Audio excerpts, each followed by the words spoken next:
Hello, hello. Man, it must be a space thing or something. I don't know. Like everyone just kind of comes in at once. It's so weird. Sometimes I think I have a few minutes to invite people and then I don't and everyone kind of comes in at once, or there's just a bunch of people and I don't know, or there's no one. I'm like, hello. That really happens. But hi, T Cardi. Feel free to come to speak. And hi, Bogart. Hello. Hello. So I don't know. I think there's some people adding me too that might be listeners. It looks like that on my timeline. That's cool. So I wanted to run a space. What has Biden done for you? So I did tweet this out.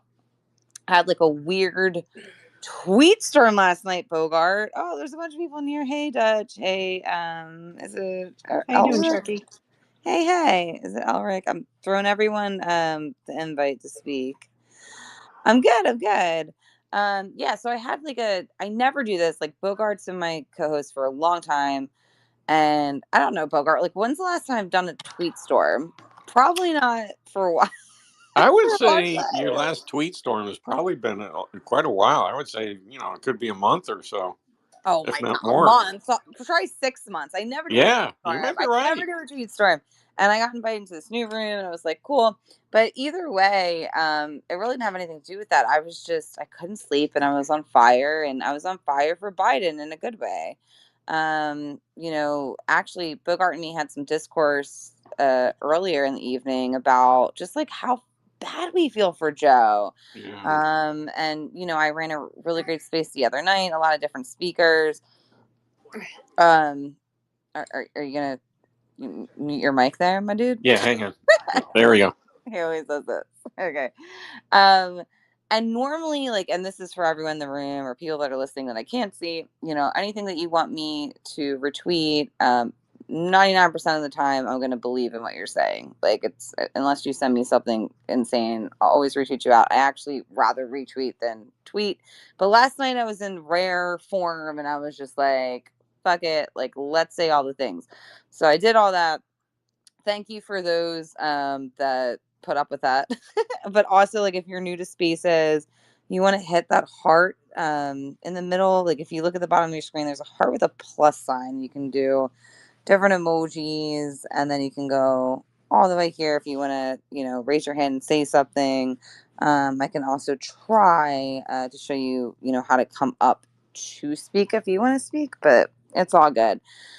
Anyway, bigger picture point here, kind of moving on, is, this lingering question as Dems are kind of against each other right now, right? Like, I mean, Bogart and I were having this conversation, and it seems disheartening. Like, we have everyone from people like George Clooney to maybe some well respected people that, personally, I have a few previous law professors that are just kind of coming in and saying weird shit that have been lifelong Democrats. And we can't have that right now. We can't have a divide in the Democratic Party.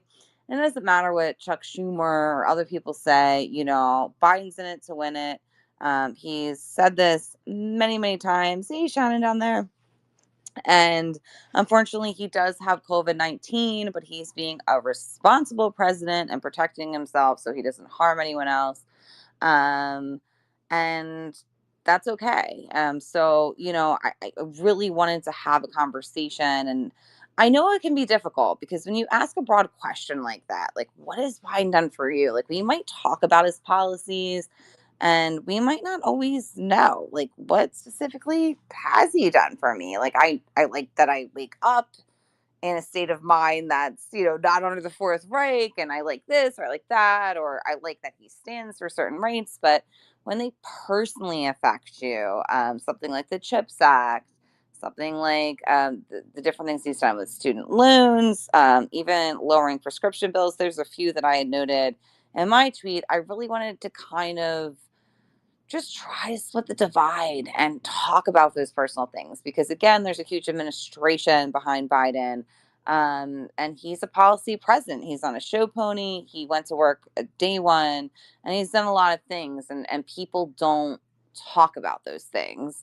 Now, of course, Project 2025 is sort of in everyone's faces, and that's very understandable. A lot of us on here have been talking about it since last summer, although it's been in their playbook since the 30s.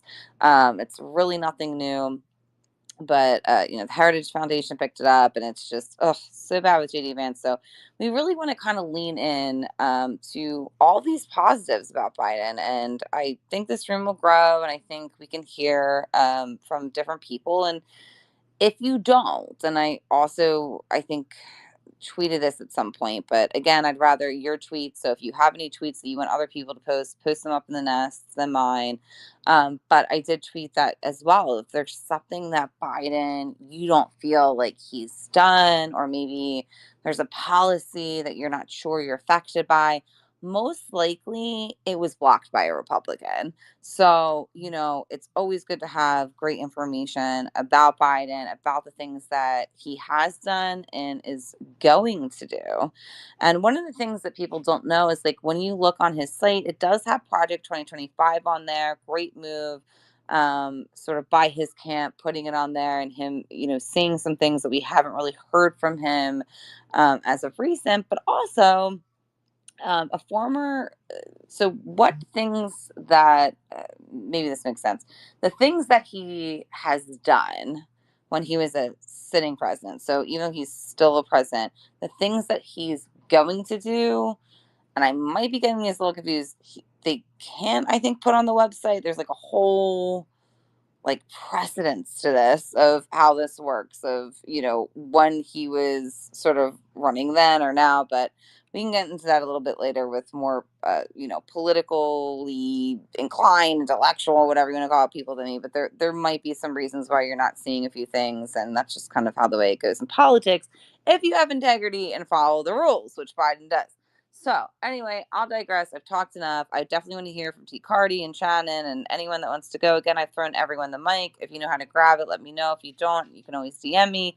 Um, but yeah, T. Cardi go, and Shannon coming up to speak, so I might move to them after. So go ahead, T. Cardi. How you doing? I'm doing good. I kind of have been out of the loop. I'm trying to stay away from politics for a little bit, so I don't know really what's been going on Twitter. But I can definitely answer this question as far as what has Biden done for me or us as far as the COVID-19 response. I mean, he handled it like a president should. Um, Also, he is definitely strengthened the ACA for us, and he's also um, handled the climate and environmental aspect of things that will be taken away under Trump if he gets back in office. So those are just what three things that off the top of my head that I can think what Biden has done for us as a group. No, that's awesome. And it's really important to hone in on that because I know there's a lot of conspiracy theorists out there. I know there's a lot of people that are sort of anti-science deniers. The vaccine saved people's lives. It did. And I think what's really important, some of the things that you said, T. Cardi, is you know Trump threw out Obama's basic pandemic plan. Like, Obama had a pandemic plan in place. He didn't want anything to do with it. He sort of wanted to deny this was going on. And then when you listen to people like nurses that were on the front lines, doctors, and how many people died, it was devastating because you think like, hey, if we had a president that cared, like maybe all these people wouldn't have died. And, they haunted Fauci and all this stuff happens. And Donald Trump telling people, like, hey, inject bleach. I mean, it was kind of crazy. So, yes, Biden comes up with this COVID response. He gets out the vaccine. Even the first vaccine actually went to England. It was devastating. Like, big bad America over here should have gotten it. But, Biden got a lot of things done. And sometimes I think whether it was Biden or Hillary, obviously it was like Hillary versus Trump, but man, how many lives could have been saved. So that's great. And it's also important to reference that because he also, put mandates on. Like, you can't go out without um a mask on. He's still taking it seriously now at 81 years old, when the right kind of fight back at you and say, "Wow, Trump took a." First of all, he didn't take a bullet. He went golfing the next day. Two, like he cares. If Trump had COVID and God forbid infected someone that could die or whatever, like he wouldn't care. Or Biden takes this seriously and he sets that again precedent. So thank you for saying that, C. Cardi, and the other things that Biden's done for you. Go ahead, Shannon.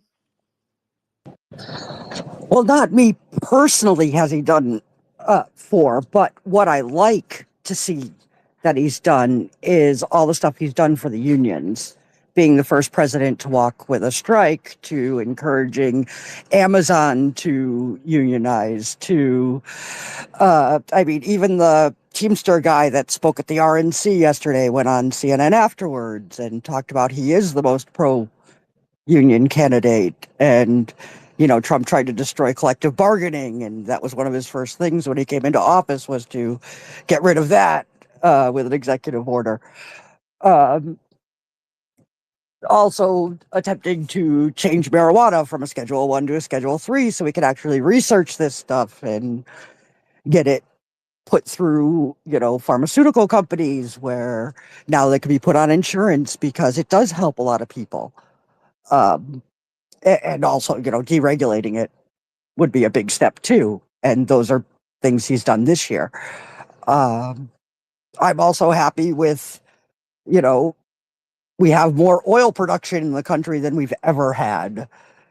My gas prices, in my state at least, are down to pre pandemic levels in 2019.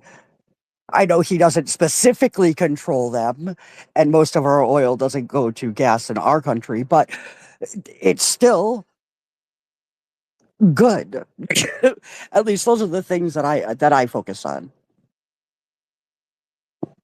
Yeah, no, and they're all good points. And I think, just kind of picking back on T. Cardi, these are important things to people to see. And a lot of people say, like, oh my God, and I'm still fighting them. Like, this is why I locked my profile after space. Like, I can't deal with these maggots, these crazy people. And you don't know. And some of them aren't bots, man. They're not bots, but they get you. You want to say shit. And you're like, This guy keeps talking about Muslims, and it's so irrelevant to everything that's going on in our country. And he keeps like tweeting me. I guess he lives in the UK or something. He's like dating these few things that have nothing to do with what we're talking about. So, I also schooled him on the Constitution, but either way, these are important to bring up because unions are important. And even if it doesn't directly affect you, like I had two friends that happened to be very positively affected by the CHIPS Act. Talk about what the CHIPS Act is. And like I said, like I know a lot of us come on here, we're like, "Ooh, we love Biden for, kind of what he stands for, whether it's social issues, different things like that." But it's like, yeah, what did he personally do for me? But you might know someone that he personally did something for. So when you're talking about these things, like you stated, Shannon, they're still important. Like I included that in what Biden did for me. He lowered prescription costs, and also for my mother who's on oral chemo for the rest of her life. So my friends that in the manufacturing industry that were affected in a positive way by the CHIPS Act. Like it's still personal, you know. Some things he did personally for me that were, where he tried and were blocked by Republicans. So I get that it seems all encompassing sometimes because people want to be like, well, what? Like, show me the gas bill. But we know that even though reducing oil gas directly has nothing to do with the president. So when people, complain about inflation, they complain about, I mean, God, I think I had someone talking about Nixon and freezing food. I was like, huh? I mean, this is like a MAGA. He's like, Nixon froze 1.9% of food. I'm like, what are you talking about? So it's important to, like, when you rebuttal, if you want to. You probably shouldn't, but if you want to, there's always facts behind it. There's always someone that fact checked this from an unbiased source that can give you those sources. But I just happen to know it's not affected by the president. These are corporations. When you let a pandemic get out of control, inflation happens. And he has been giving us jobs back, trying to lower things. It takes time. You don't just swoop in and get it done. You can't tell corporations what to do. So, in my state, gas is very low, but that was never my, bigger picture issue, right? It's kind of like the spew about illegal immigrants. On the top 20 things that we can focus on in America, is illegal immigrants really one of your picks? Like, even if you're blue in this room, probably not, right? It's just not as important as all these other issues. Because if it was, Biden probably would address it in a different way than Dump's addressing it. So, I just think it's important to kind of look at things collectively, but also have discourse and find out, details and stuff like that. So again, this isn't a room to tell you, hey, I'm going to tell you 30 great things Biden has done. You can read that on his website. You can break down the policies. You might even be surprised. Oh, hell, like, I don't know this policy affected me. I didn't know Building Back Better. I'm kidding. There's a woman named Building Back Better who's brilliant, but Building Back Better affected my city as much as it did. Y'all, we got a major part of our highway, I-95. Yes, it expands multiple states, but here in Philly, in 12 days. And there's still expansions and things that he's fixing in lower income neighborhoods that you wouldn't know about, but it's a part of his policy. So, when something goes down, right? Like, you hear this on the news all the time. Like, there was a bridge that broke. Oh, Biden, how you fixing those bridges? Like, things happen, but the things that are missing are things we don't talk about. We can talk about the CHIPS Act. We can talk about what he did for the LGBTQ community and trying to put an act together about like, there's so many things there, but we kind of got to dissect it. So go ahead, Shannon. The thing on the illegal immigrants that I found interesting was when Trump came in and he started his whole war on the immigration. Of course, we started seeing the big problems in agriculture, with Florida losing, you know, field workers, not being field workers and construction, uh, not being done, especially with what DeSantis has done in Florida with, if you knowingly transport an illegal, you're going to jail too. So, but Biden doubled the number of HB2 visas, which are basically farm workers, construction workers that come over the line, um, to help with that. Whereas Trump wants to cut that, which I find ironic because he uses illegal immigrants in his Mar-a-Lago. So I liked that as well, because Americans don't want to do those jobs and we suck at it. There's been studies on it, and I know they did one in California and they hired all American workers, and only 2 made it to the end of the season, out of like 500.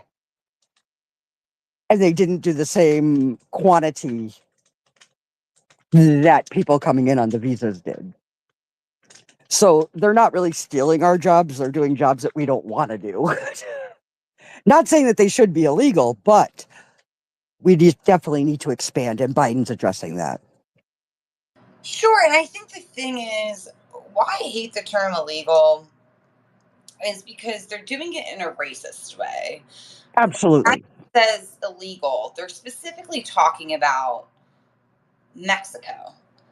They're not encompassing anyone that's illegal in the United States. Now, yes, is there, a higher number? Sure. But they're also not really looking at statistics. And I did a deep dive last night because I was just really angry about this. And I also made a tweet about this where I said, ask MAGA a few things, because this wall is not new. How much money did it cost the United States to try to build a wall that's not there? Ask them that. Like, how, they're always about money. Ask them how much we lost. You could even go further into, like, how much is it going to cost to rebuild. Also, and I left this out, talk to, like, if you know someone in border control, believe me, it's not as easy as you think to get over into the United States. And that was actually my third point, is most people that are illegal don't come over the border. They come from ships, they come from other ways. So, again, it's this sort of like, hey, there's this mass wall, we can't jump. Like, that's not directly what happens. And then two, ask them, well, why is it being rebuilt? Why did it fail in the past? Because there was an attempted wall under the George Bush, I believe, administration. I think even Bill Clinton, somewhere that got a little fuzzy.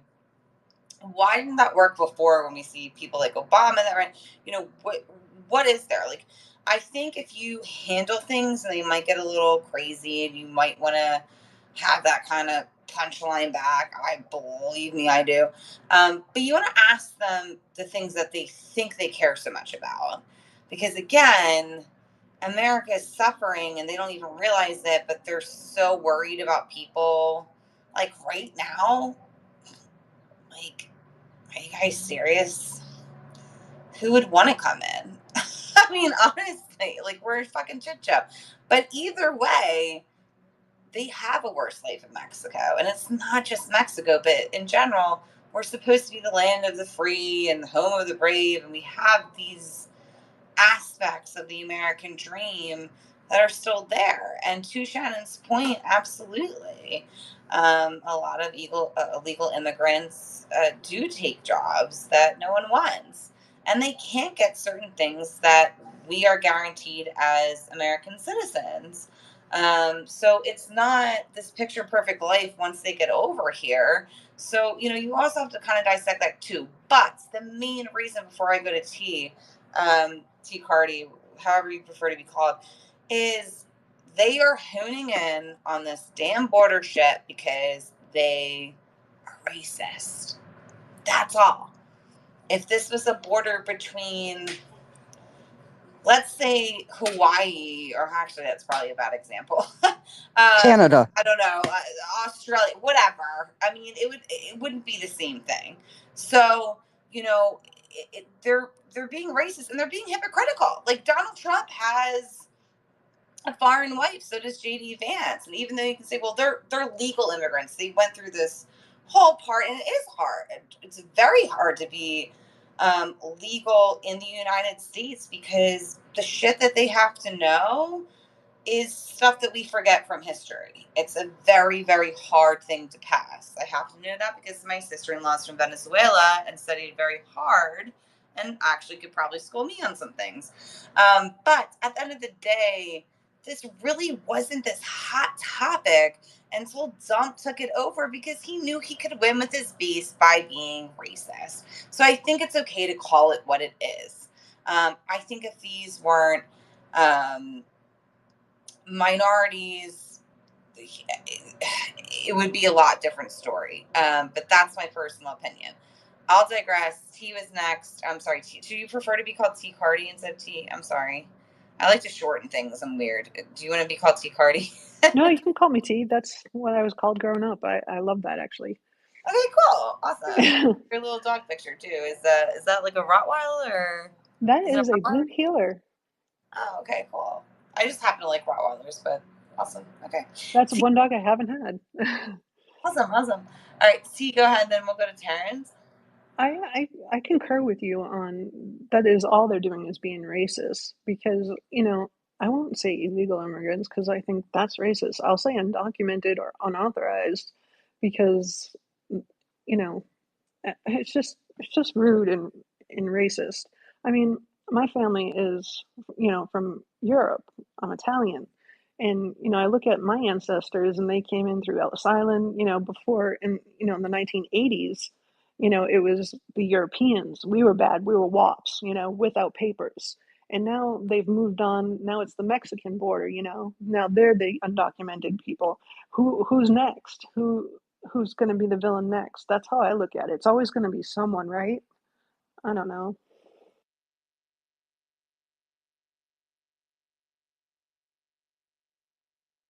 I'm so sorry.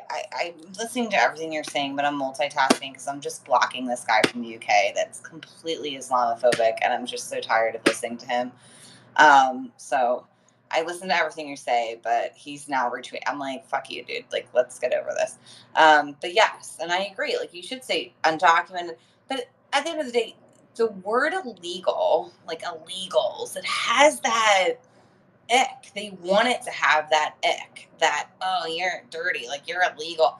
It's so disgusting because just like someone said, maybe it was Shannon, most likely there is undocumented workers working for Trump or has. And, at the end of the day, it's not so much when people try to start a new life in this country, it's also the fact that it's it's a racist thing because they don't tend to mention any other, like they don't mention illegal Canadians or illegal this or that. Like, it's always about, do you live in a border state?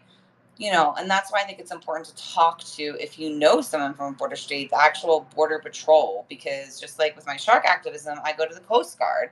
I want to know what's really going on. We can't trust the news. Like, where are these facts coming from? So 10 toes down for UT. And I like that you reminded the room too of saying undocumented.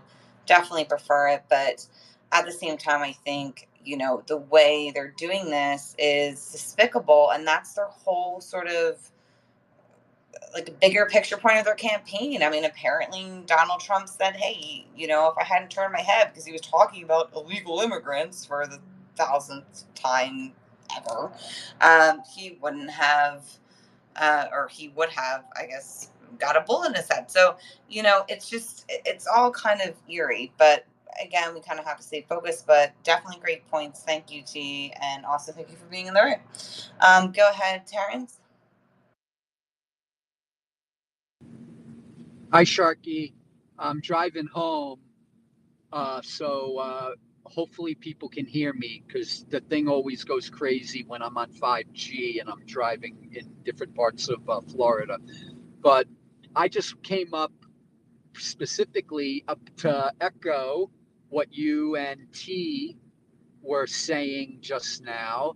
Number one, Paul Krugman wrote an article a couple of months ago where he basically said, we're at the lowest unemployment for a sustained amount of time in like 50 years or even longer.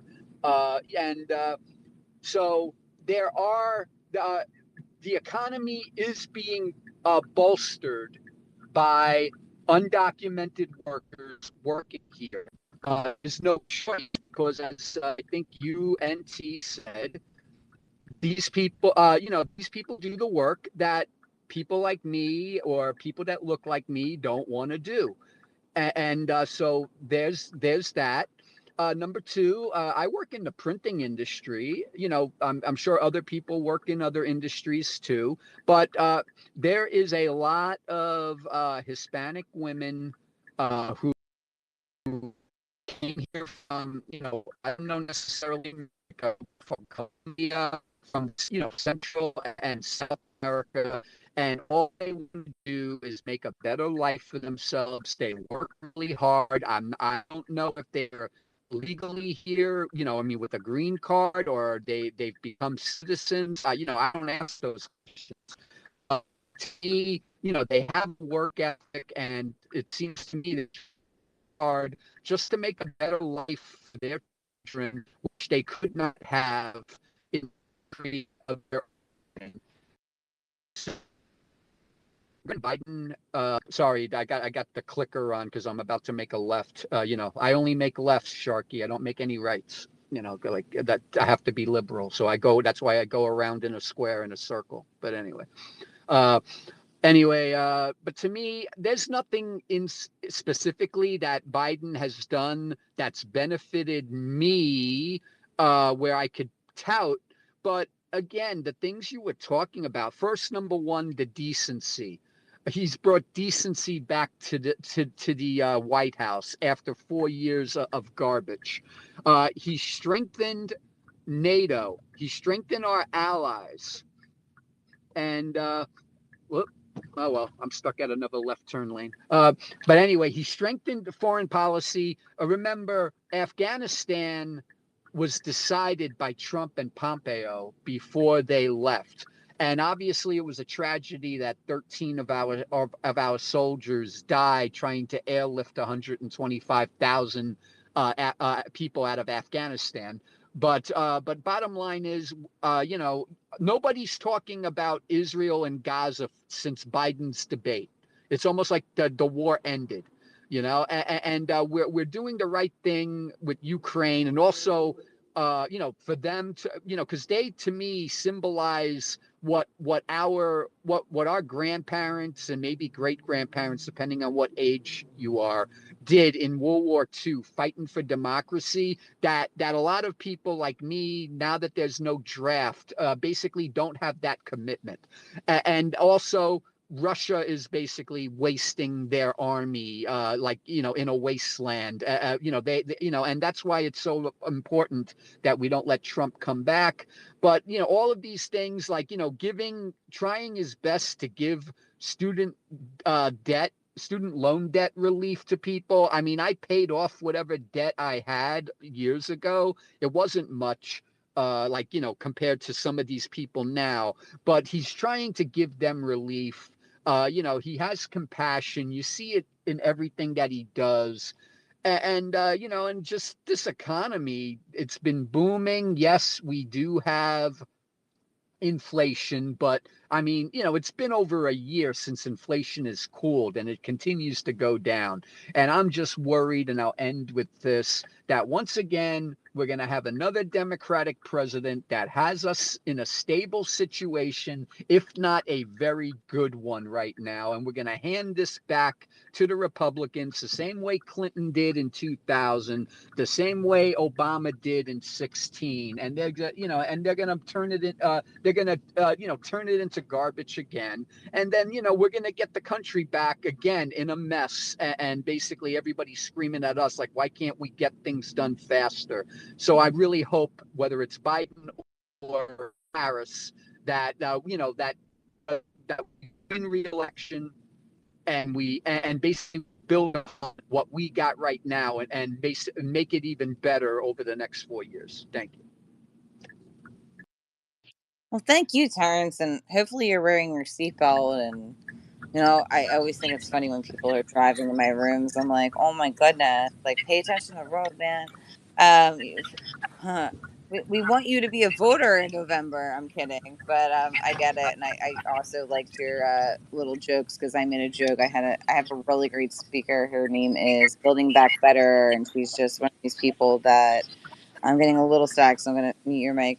Um, who is just someone that you could ask, who is the president and how many year and how does, and she's just a wealth of knowledge. And she was talking about Hoover and FDR, and I made a joke about Annie. If anyone gets this, if you've ever seen the musical Annie, I thought it was hysterical, my joke. Clearly it's also lost in this room, but that's okay. So sometimes I feel like you, Terrence, where I have to make little jokes.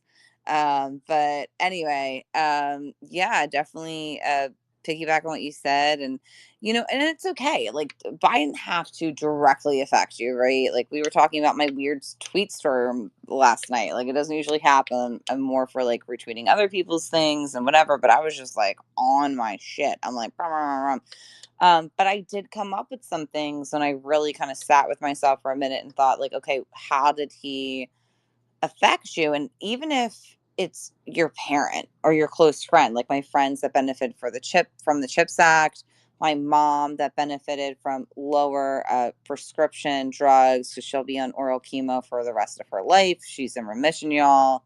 It's good, but she was battling that beforehand. These are good things. So, we don't have to dissect it and just kind of look at it like, oh, everything has to be personal. But I think it's important to share stories like that as we're so divided, because the infighting and this, Chuck Schumer, George Clooney, like, doesn't even matter if they're, in Congress in some way. You have like celebrities who were just running with him less than a month ago. And, we have to focus on the facts. And I think he showed up for that in the Lester Holt interview. So, I just think these are important things that we can stand in unity, and it's completely okay. Again, like, I'm retweeting all the RNC bullshit. And again, anyone that kind of, throws me something that's a good nugget, I'll retweet. But, it's important because really what's left is fascism. And I don't think anyone in this room, even if you think it's like cute, because I know there's people that are like, oh, okay, because I don't think they believe it's going to happen. It can, and it's very, very scary what that would look like for you. Because again, Project 2025 isn't just for minorities, like LGBTQ plus women, like they come after everyone. And some really big federal agencies and government agencies that we need. So it is important. But yeah, go ahead. I think Terrence had to leave for a minute with this whole car situation. But go ahead, Shannon. I did think of one thing it's done for my family, that Biden's done for my family, the PACT Act with the veterans. Not only did it, in the last 2 years, have homed 40,000 homeless veterans and expanded HUD to give more vouchers to veterans, and make benefits more easy for them. For like my dad, he's fighting the Camp Lejeune settlement, and Biden also streamlined that. I mean, my dad's 84, and it's anyone stationed at Camp Lejeune between 1950 and 1989. So the time's running out for people like my father who got cancer from it. Um, he did a big thing with the PACT Act and the King Act. Both of those were for veterans and military service members that we forget about.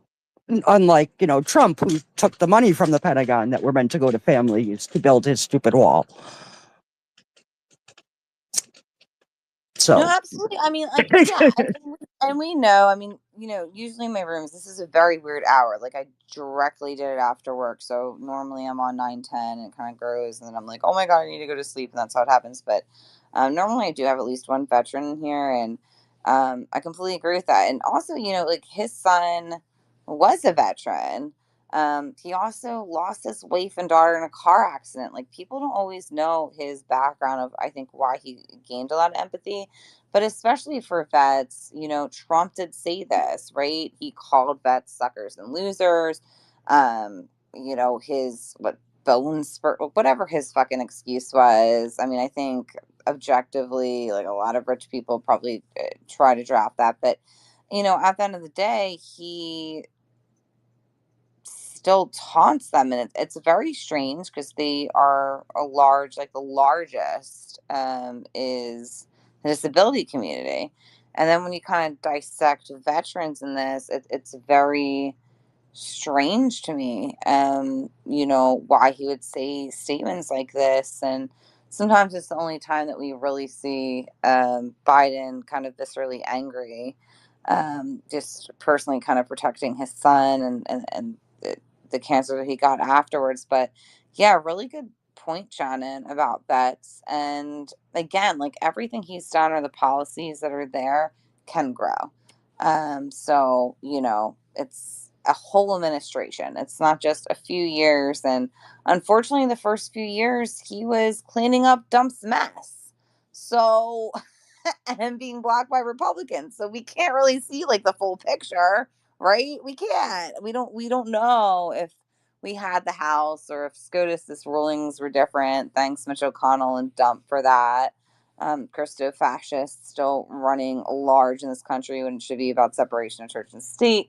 So, we can't negate that. But yeah, go ahead, Victoria. Nice to see you, Victoria. I haven't seen you in a while. How are you? I'm good. I'm good. I'm happy that you're having a space at this time.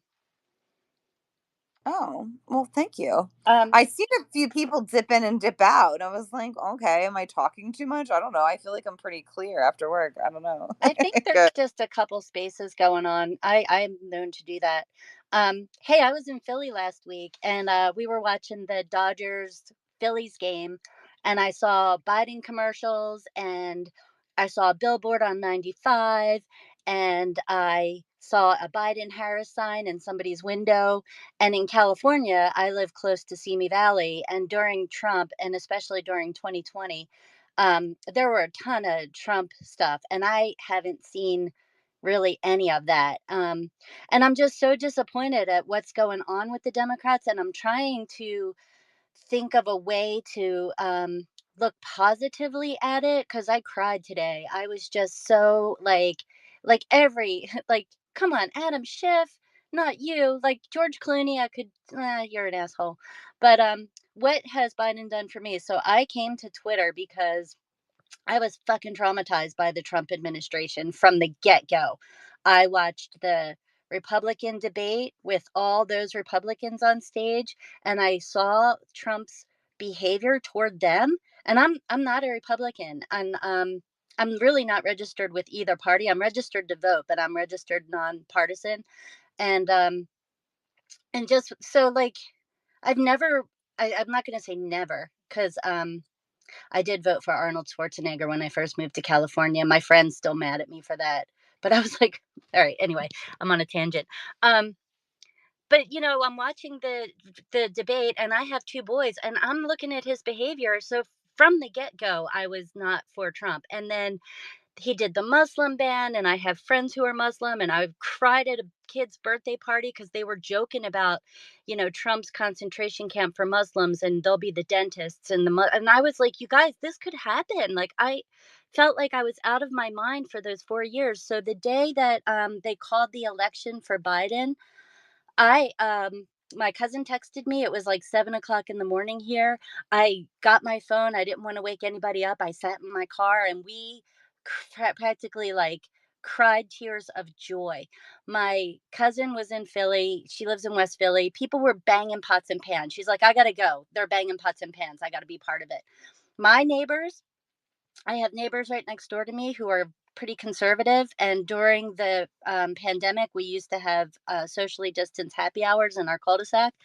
And they let me know that they were not supporting Trump for 2020. They were like, no, we see what's happening with the pandemic in the world and the way he's not doing anything about it. He's a bozo. And so they were among the people of my neighbors that met in the street that Saturday to toast Joe Biden and Kamala Harris. And I don't think I can go through another term of him. Like I was watching the convention with my husband last night, who he used to call himself a recovering Republican, but I don't know. He works with some real right wingers, so I feel like I'm always fact checking him. Because he'll be like, "Oh, Biden got diagnosed with Parkinson's." I'm like, "No, he didn't. He just signed legislation. Your mom has fucking Parkinson's. Why are you not?" Anyway, thanks for having the space. You can see I'm pent up. I have a lot pent up, so I appreciate you. I'll land my plane. Hey, listen, you can land your plane, you can anchor your ship, you can break a train. I don't know what goes on in the train community, but I think you break them. I'm kidding. Also, I don't know. Do whatever you got to do to let that shit out. I feel you, Victoria. Because it is annoying. So, a White House doctor. So, what's February if I can count? Not great at math, but February, right? We can count together like ABCs.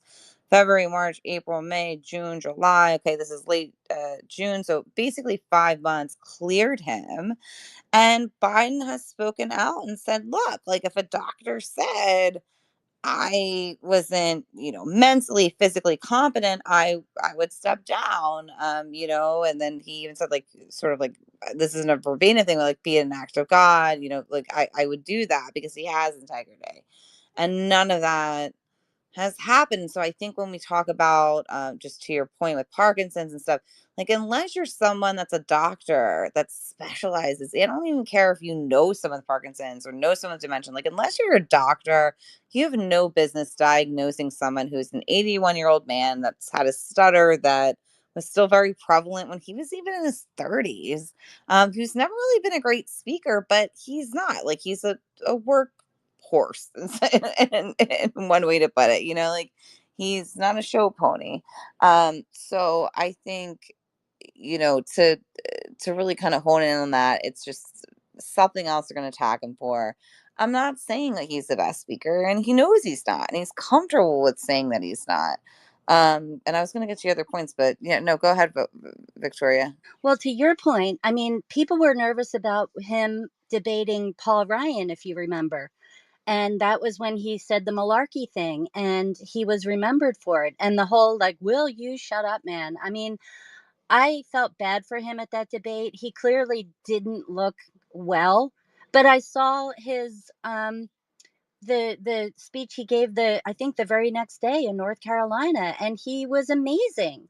And he said, "I'm sorry, I don't lie." you know, like, just because this dude can tell lies better than you tell the truth, like, you're gonna be for that.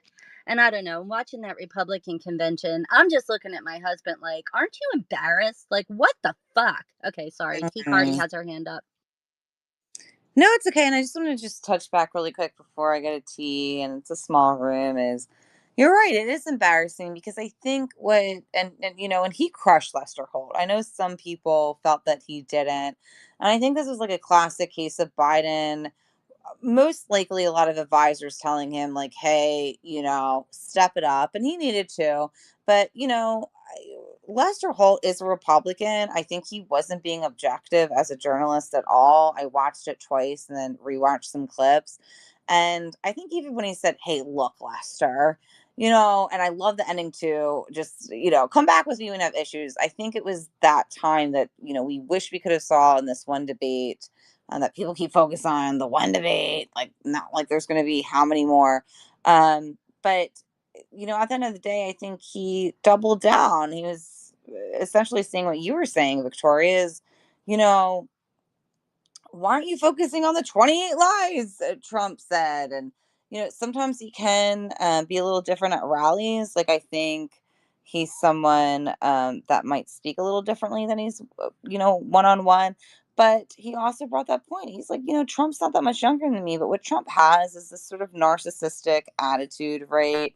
He can tell lies because it's sort of free flowing out of his mouth. He doesn't care. And I think Biden, especially with his 40 plus years in Congress, I think sometimes he analyzes the question. And he admitted he was wrong. He's like, hey, I screwed up. He's admitted a Well, lot of things and he's done also, and taken weren't they supposed accountability to be for it. fact checking? Like, I think Biden was like, where what I was Yeah. kind of like looking at them the same way. Like, what the fuck? You're just gonna Mhm. I'm sorry, I keep dropping F bombs. No, you're not wrong. I mean, like MSNBC is been leftly biased, I would say, like what, since like circa 2007.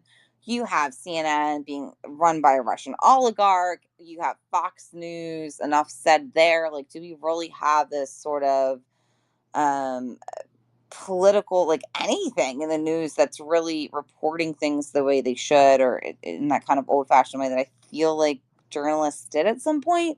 I mean, maybe if you listen to NPR, you have, discourse and fact check on your own, fine. But do we really have, these sources to feel like they give an unbiased opinion? I mean, sometimes it feels like the weight of the world's on Biden's shoulders. Like, God forbid he goes into an ice cream shop and orders the wrong cone. Someone's going to be like, hey, this cone could have saved climate change, or why'd you have to pick this bite? Like, like nothing he's going to do um, can help at times, and it's not helpful for our own party. So I can't speak of what you're referring to in your particular household. I mean, to me, I just have no time for magas. And I mean, tonight was yesterday was a lesson, and just stop arguing with them.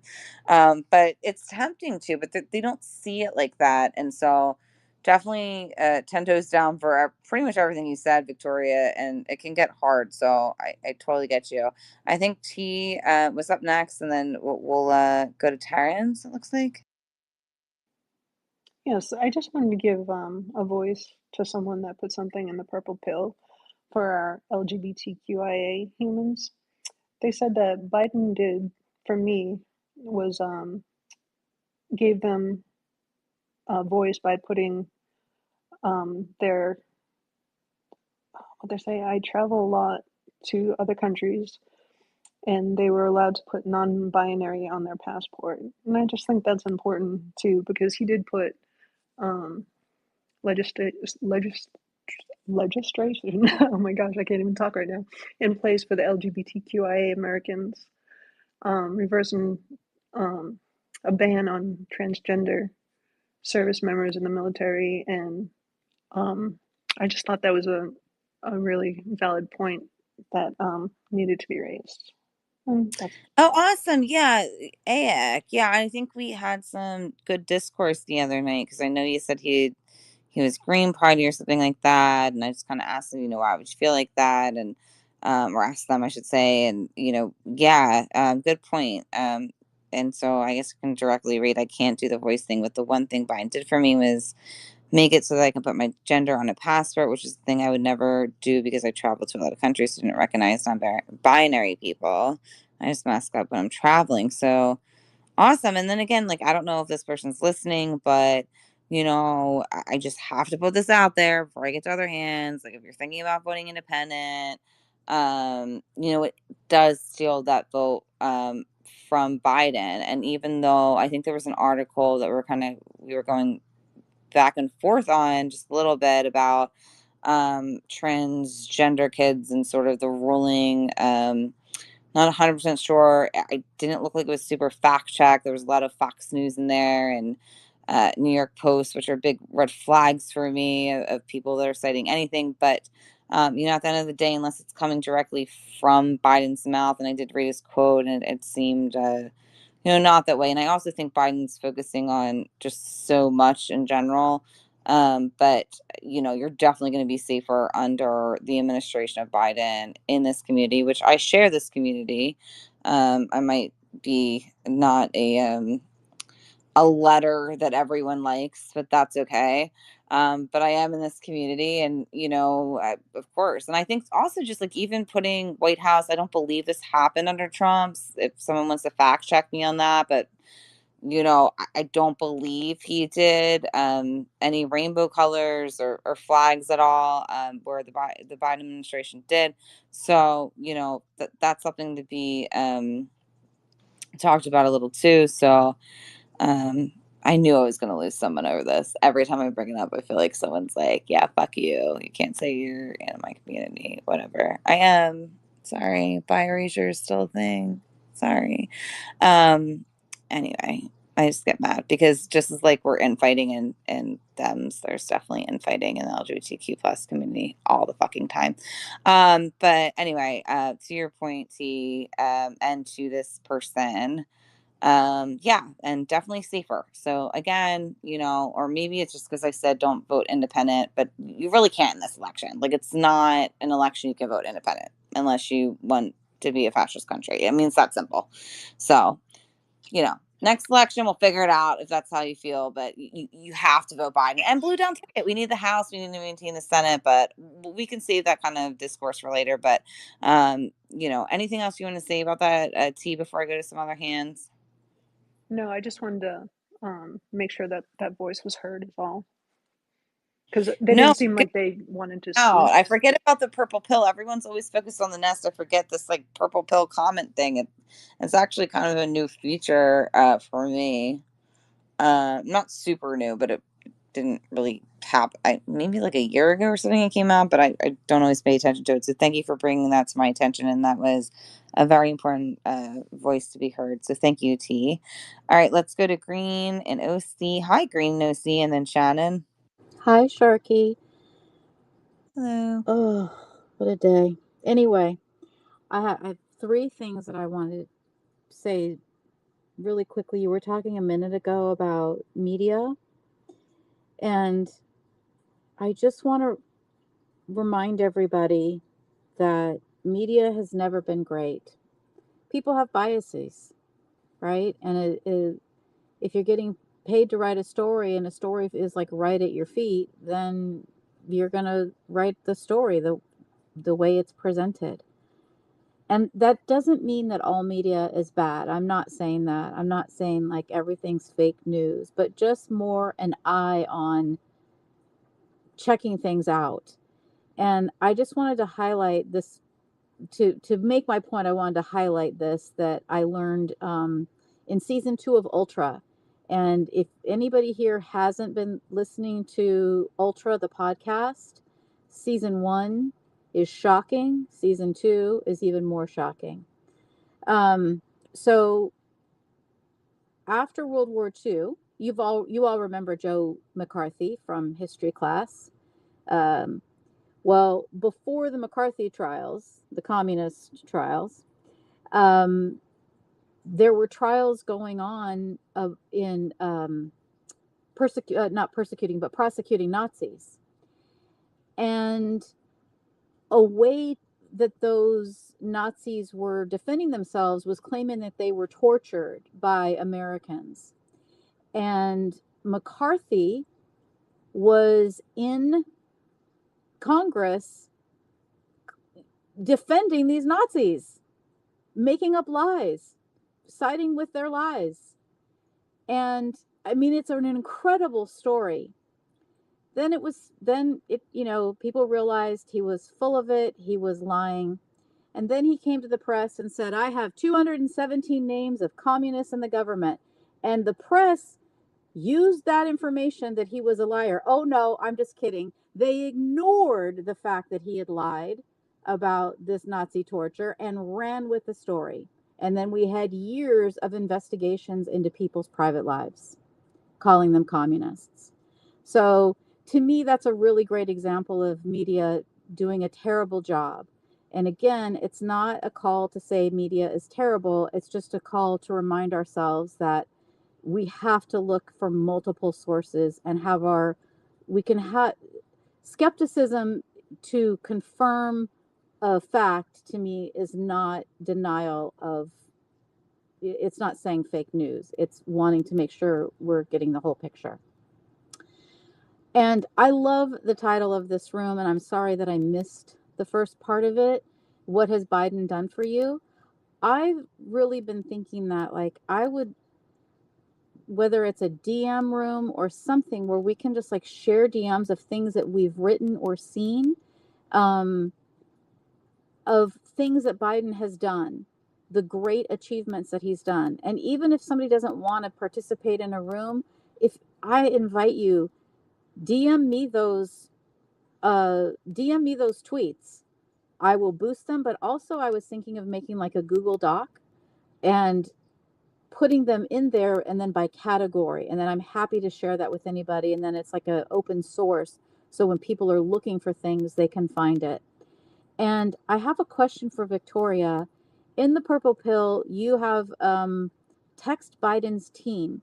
What is this? What is the ask here? Oh, I just texted him today to just say hang in there, just to show support.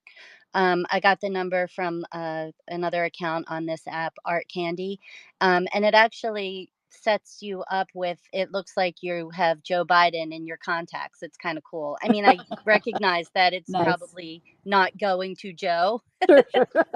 but that's why I said, text him. But just, Okay. I just felt like I needed to do something. I feel like Yeah. screaming sometimes, and I'm surrounded by friggin' MAGAs, and it's not Oh. easy to say, like, just cut them out of your life. I mean, it's my mom, it's my brother. I came to this app feeling like I was the one who was wrong. Maybe I'm not seeing something in this horrible man that everybody else seems to see. And so, like, finding these spaces and finding these people have literally saved my soul and my sanity. So, anyway, I'm dealing with it the best I can. I just saw my mom this past Saturday, and here's me trying to enjoy. My kids haven't seen their cousins since 2018. Not going to be the one that's going to bring up politics. In fact, when my brother tried to pull me into it, I have one brother who's a Union Democrat and another brother who's a QAnon MAGA Trumper. And I'm like, I'm not gonna. I walked away. I got myself a beer. I sat down by the pool. I was gonna have a lovely day, and then I'm checking into my flight. That's the only time I was on my phone, and my cousin texted me to tell me that he's been shot at, and I'm like, oh my god, I'm not telling anybody here. So later that night, I'm talking to my husband on the phone. That's all he wants to talk about is the attempted assassination, quote unquote, and so my mom is like, "So what were you guys talking about Trump?" She has like a fucking crush on him. She met him. She worked at QVC. She met him one time. He must have made her feel pretty. I don't know. You know that saying, like, you forget what people said, but you remember how you made them feel? She's Mhm. like a schoolgirl when it comes to Trump, right? So I'm just like, oh, I don't want to go down this road. So why were you talking about Trump? I said, he was shot. She was like, oh, is he dead? And I said, no. And she goes, "Oh, well, that's good." And I'm like, "Hmm." And she's like, "Well, you probably don't think that's good." I'm like, "I'm not taking the bait." I'm like, Mom, I don't think it would be good for anybody to be shot and killed. Like, what am I, a monster?" But in my head, I'm thinking, dude, how'd you miss? Anyway, oh, this was recorded too. I am a monster. I had an argument with a priest a couple weeks ago. I'm unhinged. But anyway, that's a story for No, another I time. that was supposed to be. No, I don't mean to interrupt you. That was supposed to be a laughing emoji because that totally sounds like a beginning of a joke. Like last night, I had an argument with a priest and a baby in a bar. Like that's funny, but I have to say this before. I'll tell you And I guys feel like about it we've after connected everybody before, goes right? because I'm feeling long winded. But yeah, I just was like, Mom, I'm not. I put my earplugs in and luckily I fell sound asleep. But whew, Well, good. I just want to see this because I know there's hands up, but I feel like we've connected before on these space streets, whatever you want to call them, Victoria. Because first of all, I completely and I apologize. Ignored your Philly comment. Yes, there is a huge. Philly is a pretty liberal um, city, depending on who you hang out with. You can always see the other way too. I definitely stare at people in grocery stores with MAGA shirts on. I'm like, are you gonna kill me? Like, I don't fucking know. They're scary. But I was gonna say something way circling back to something you said about Philly, and it resonated with me, and I lost it. Go ahead, Victoria. Do you remember what it was? Like you were saying no, but something I'll about let the Philly. other people go and then I'll reconnect. Yeah, we've definitely connected before, Sharky. It's usually Okay. late at night for me or really early in the morning for you. So Okay. Oh, he was like about the diamonds or Phillies, like with the. Oh. This is what it was. Cool. Hold on a sec.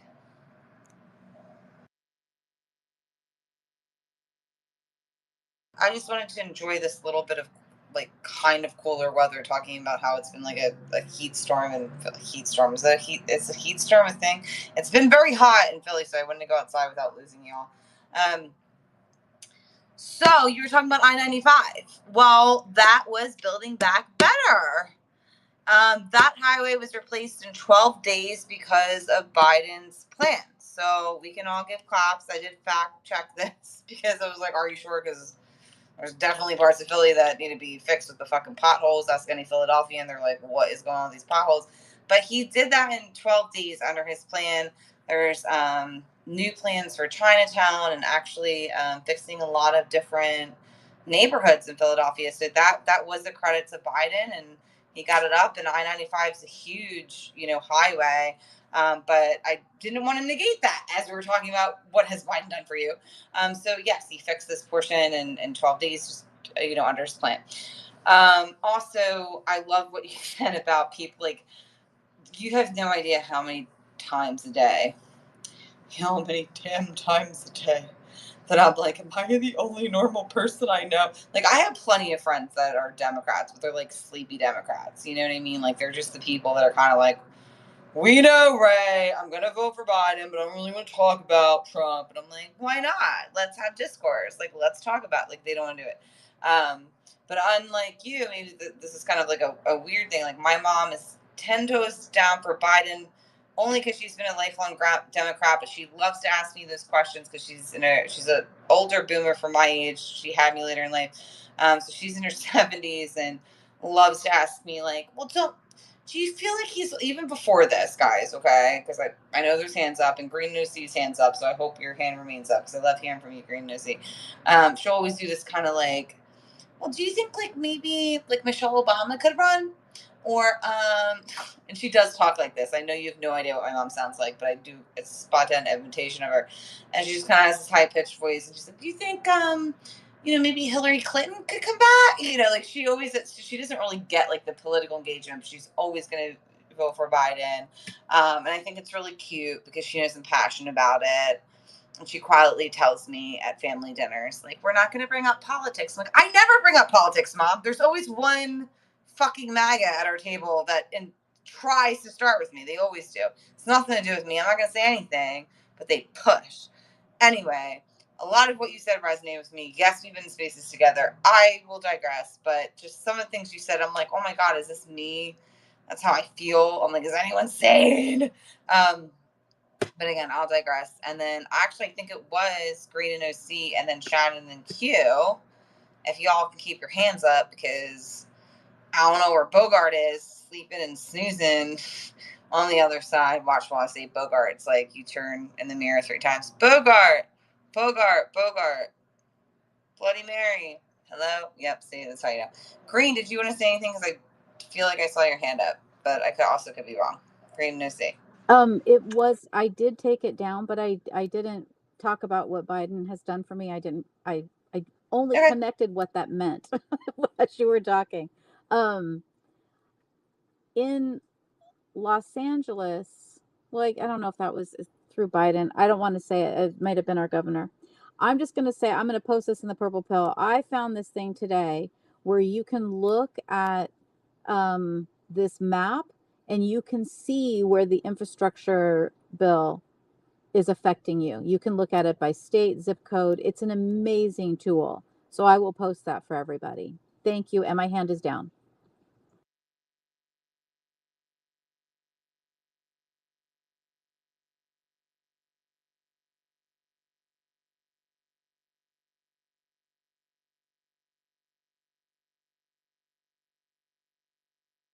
Sorry, I was actually selfishly, as you were telling us about where you can look at it in, the state, city, where have you live in. I was selfishly not reposting, but replying to Cher's comments about the Schuylkill, which is what in Philadelphia we call the shore kill.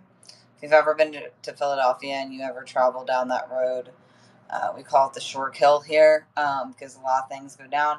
So I was responding to her and I said, yeah, but it's still BBB, Building Back Better, better, that got that done. So that was me being selfish for a second because I was trying to multitask. Not that I didn't do that all day today.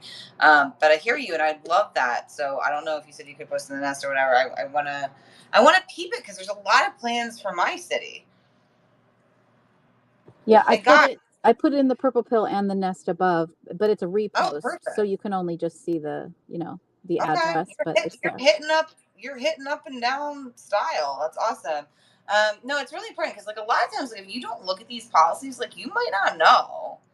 I wasn't looking for answers last night when I said, what has Biden done for you? Because I knew off, my head, what he's done for me, but then I looked at certain things and I was like, fuck, he's done more for me than I realized, or he did something for someone I care about more than I realized. So, that's pretty important in my, you know, that's okay. Anyway, without further ado, go ahead, Shannon. Oh, I just wanted to address the Parkinson's doctor that was at the White House, who has worked there for 12 years Oh, through yeah. many Good. administrations. And I mean, he was there when Biden was there 3 times, but he had nothing to do with it. The other 8 times he was there, he was holding clinics for other people. And he's part of the medical staff at both Walter Reed and the White House. Well, I mean, we never heard about the Parkinson specialist visiting during Trump, even though he was there and on the staff. Um, and nobody's really reporting that either. That's why he was there, because he's been there for 12 years. So I just wanted to address that with the Parkinson doctor in case anyone didn't know and only saw, you know, the majority of the news reports that just reported that, there's a Parkinson's doctor there. But because there's more than just the president that gets seen by doctors at the White House, or the first family, I should say. There's military members and others that get seen as well at the White House. So just wanted to address that. No, and of course, and like, again, it's the same thing where, it's not just that he was checked in February, but people, just like I don't like conspiracy theories. And if you're a conspiracy theorist, like, it's okay. I'm not going to like block you, but also remember Alex Jones still exists. Like you want to get all the facts out before we say things. And sometimes I say things, and I see one person in my room, like, oops, I say anything wrong, but I also don't care. But at the same time, Victoria, that also makes me circle back to both you and Shannon's point before I go to another hand was hopefully this gives you a little solace. Is I saw something today that I posted in like 2018 that was about, I basically I wish I saved it and then it disappeared from my timeline, but it was something about like, I'd rather basically it was inferring to like I'd rather stand up than walk, like feel like I'm welcomed in a crowd than I'm unwelcomed in.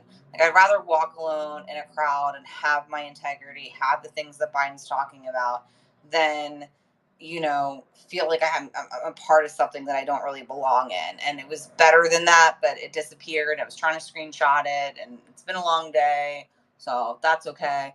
But it resonated with me. And circling back to you, Shannon, yeah, and like, I just like that he comes out and says, like, hey, like if a medical doctor told me sit down, like you're not mentally or physically capable, like I would. Like he's not denying it. He's not like I'm going to save America no matter what. Like, but we got to stop with this rhetoric of diapers and park. You're not fucking, like, if you're someone, you have, like, even if there was some doctor in this room that was a specialist on dementia, like, you would still have to have him as a patient. You'd have to evaluate him. Like, these are the talking points that even in our own party we're doing. And it's so dumb. Because clearly he has that cognitive ability. And again, there's a whole administration behind him. Cher would say this. I love when Cher speaks in my room sometimes because, again, not the most articulate person, but I try to get my points out. He has an administration behind him. It's not just Biden. Just like you said, I'm not a king. And we have a great VP pick. I like Kamala. I know why some people have a problem with her, and that's for unfortunate, disgusting reasons, but she was a prosecutor. I do think she's going to kill. Oh my God, I guess I can't say that. Not in that way.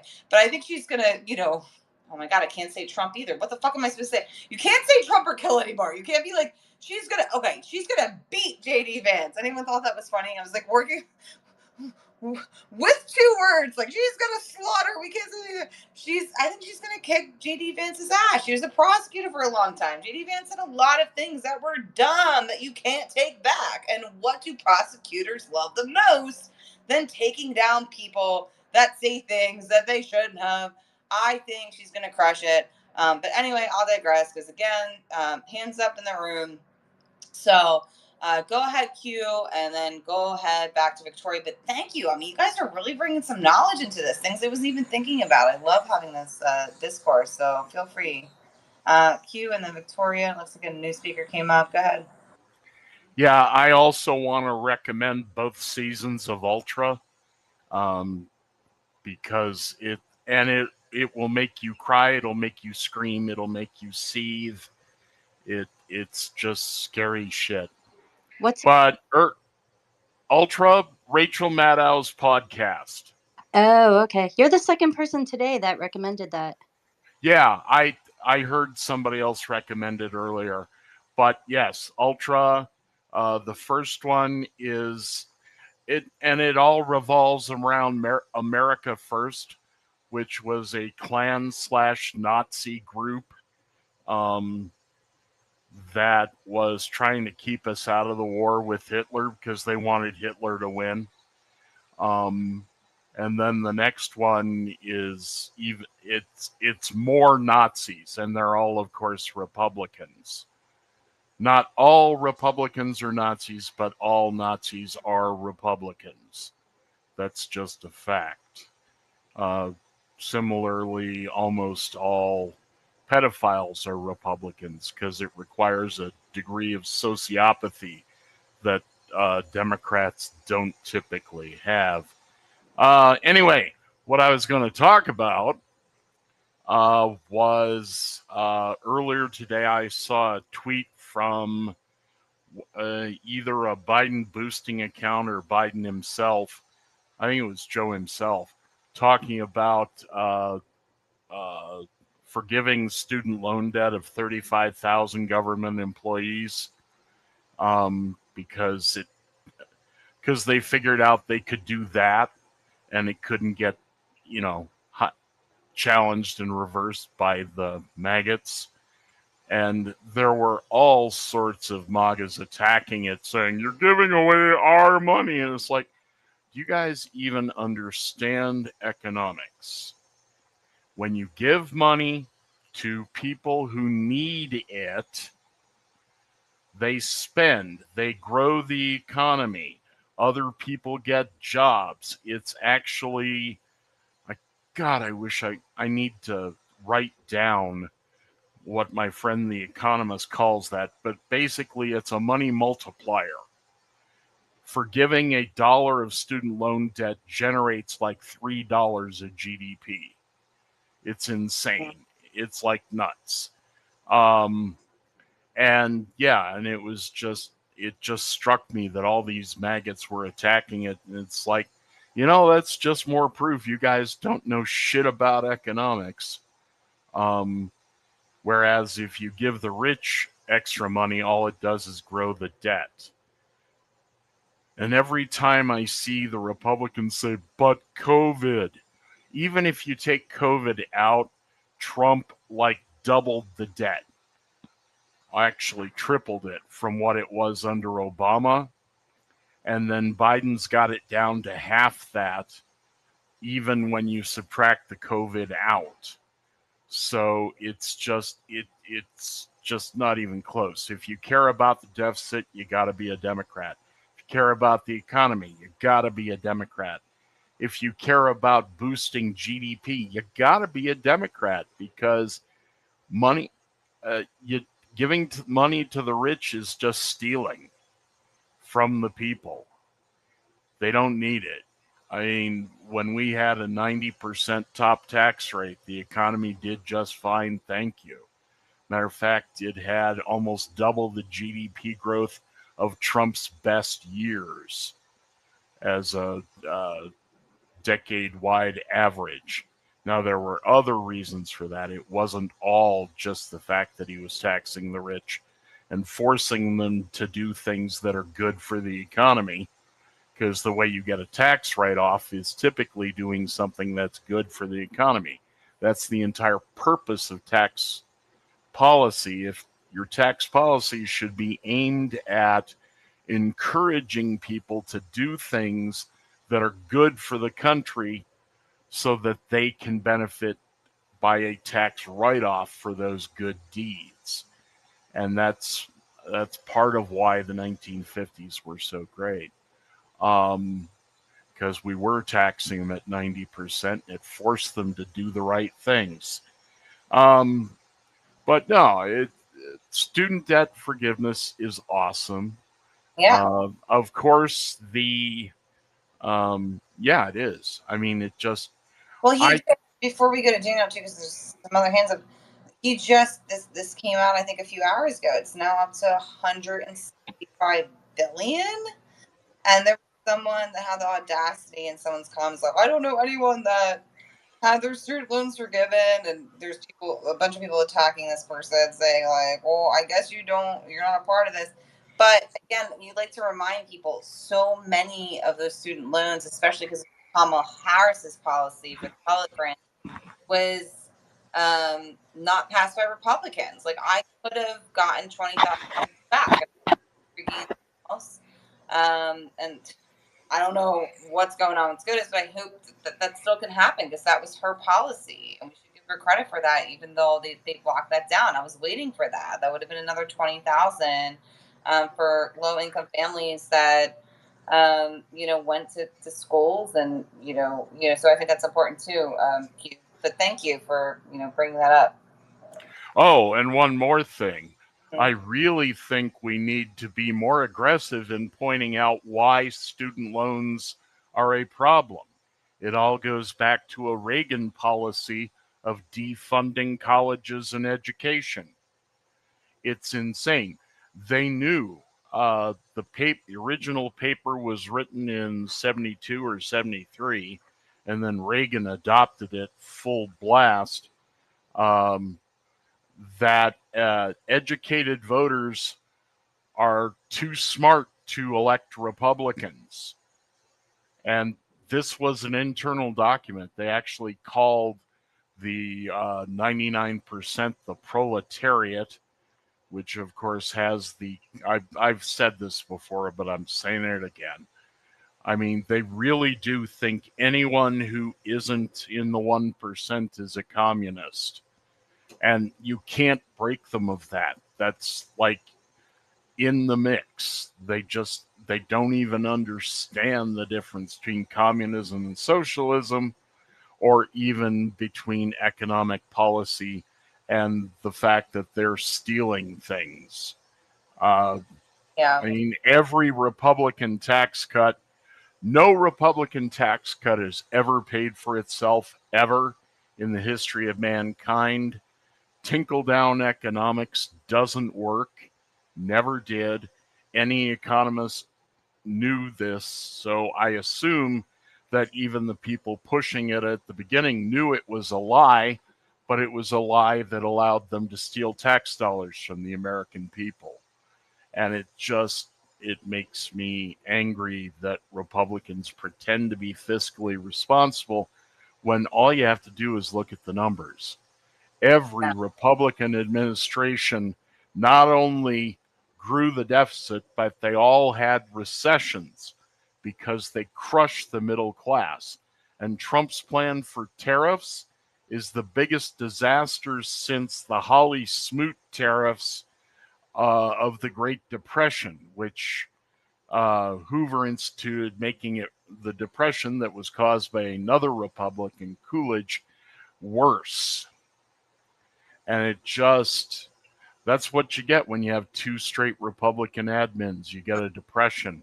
Anyway, I'll stop my rant No, there. it's fun. I always love when you bring knowledge, especially what I call old school knowledge. A lot of people, even as I'm canvassing in August, it's good to have that in their back pocket. I can't quite speak the way you do. Like, I'm like agreeing with it because I understand it.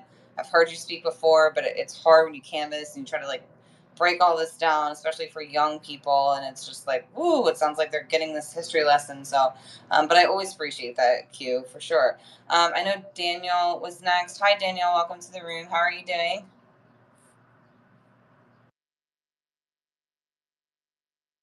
Daniel, can you hear me?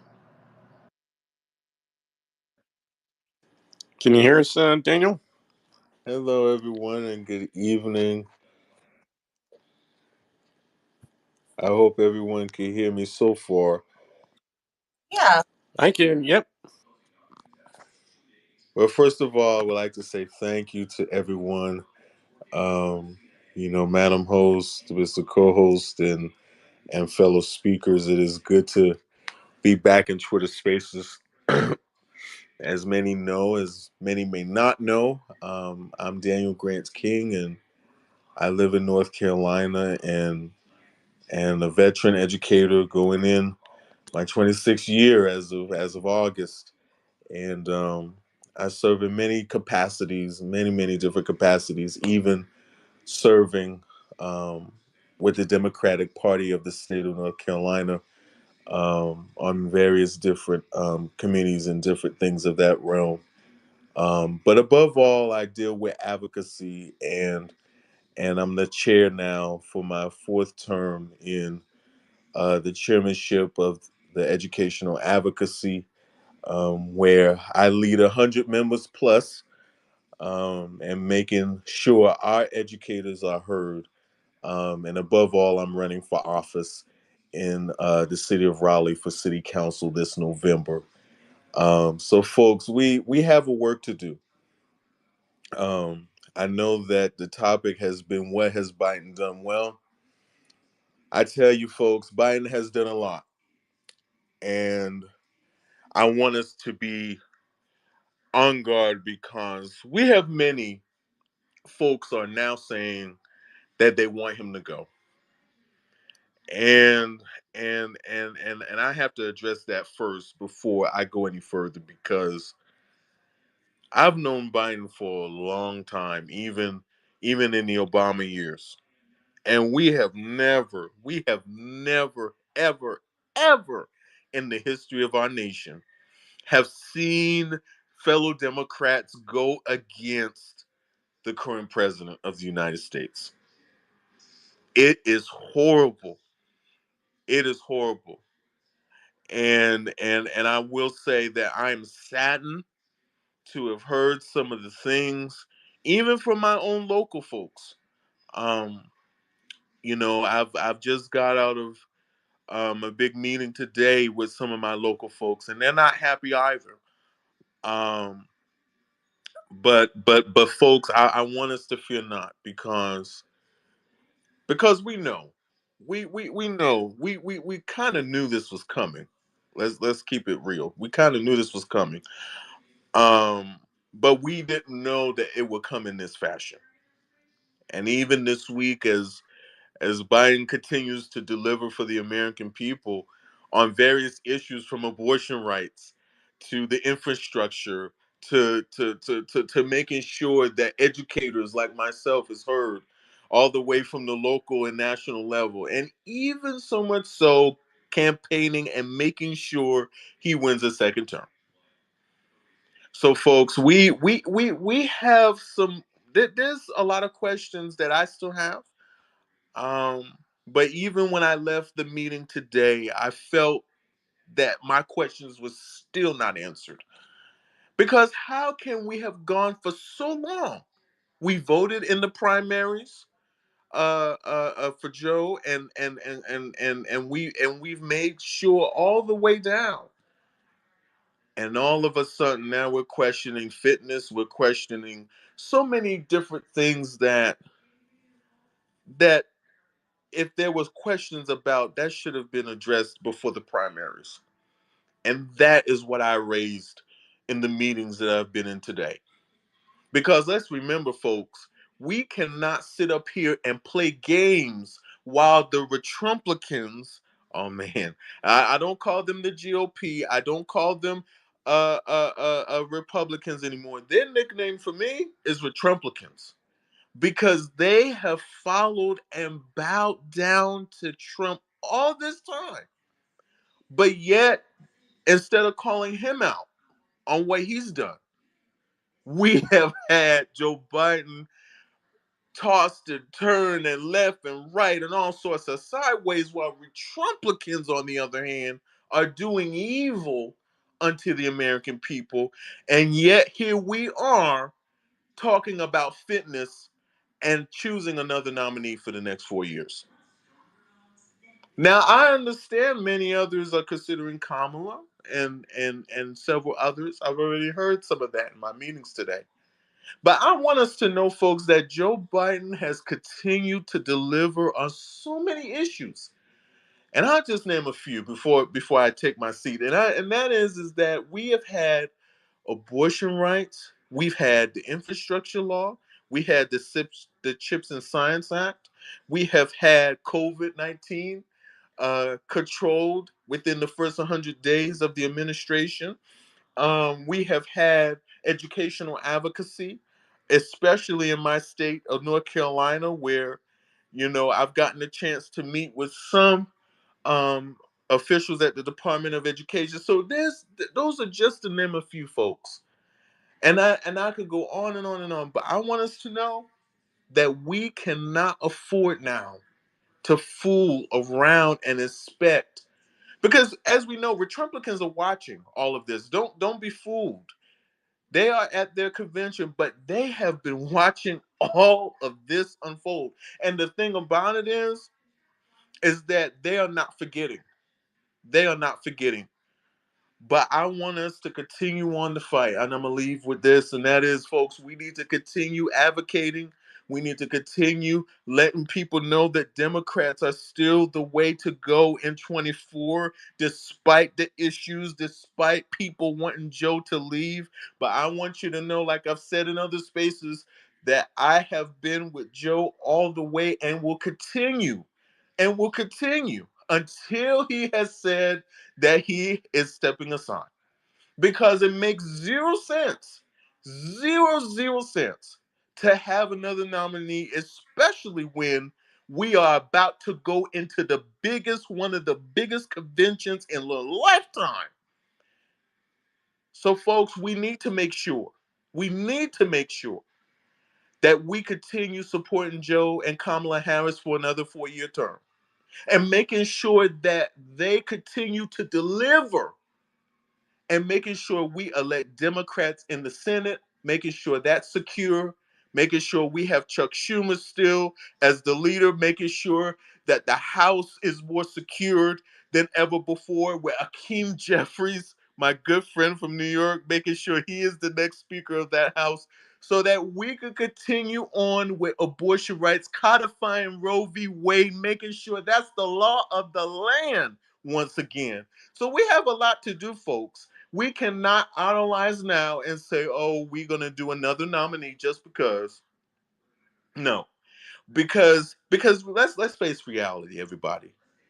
When Joe Biden, we know he's going to do what's right by the country. We know that. If he chooses to step aside, we will deal with that then. But for people to rush the process, that is not fair. Because now not only they're rushing for him to go, but they are also rushing several. I mean, we have good people. We have good people. If he chooses not to run again, if he chooses to bow out this race, we're not saying that we want that we don't want others to step up to the plate, but we are asking for it not to be rushed. And not only that, we need to give Joe Biden due process, meaning allowing him to decide what is best. And we need to wish him well, folks, as he has been diagnosed with COVID. That's been all over the news. So we need to keep him and family in our thoughts and our prayers. But we need not to rush the process, because I want you to know, if we rush the process, Republicans are saying, yeah, okay, they rushed the process, and bam, they're going to do everything in their power to win in November. And I know that's not what we want. I know that's not what we want. So let's give it due process, folks. I'm closing. I know I've took up a lot of time, but I thank the Madam Host and Mr. Co-host for a lovely space, being with such legendary people. And let's continue to support Democrats in November, because remember, folks, Democrats win and Republicans do not. Thank you so much, everyone, and take care.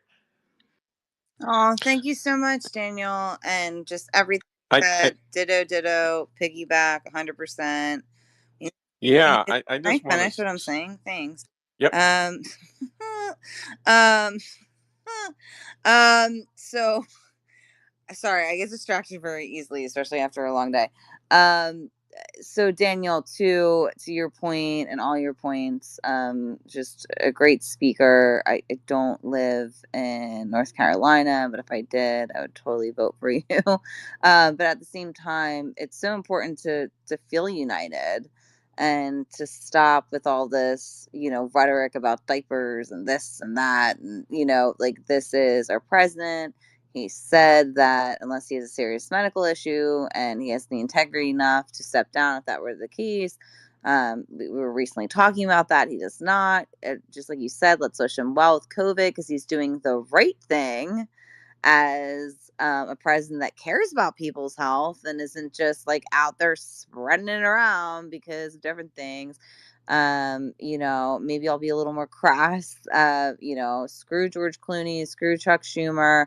It's not great luck. They should know better when we're this close to an election. So just piggybacking on a lot of things that you said, Daniel, just 100%. And thank you so much for coming in the room. I really appreciate it.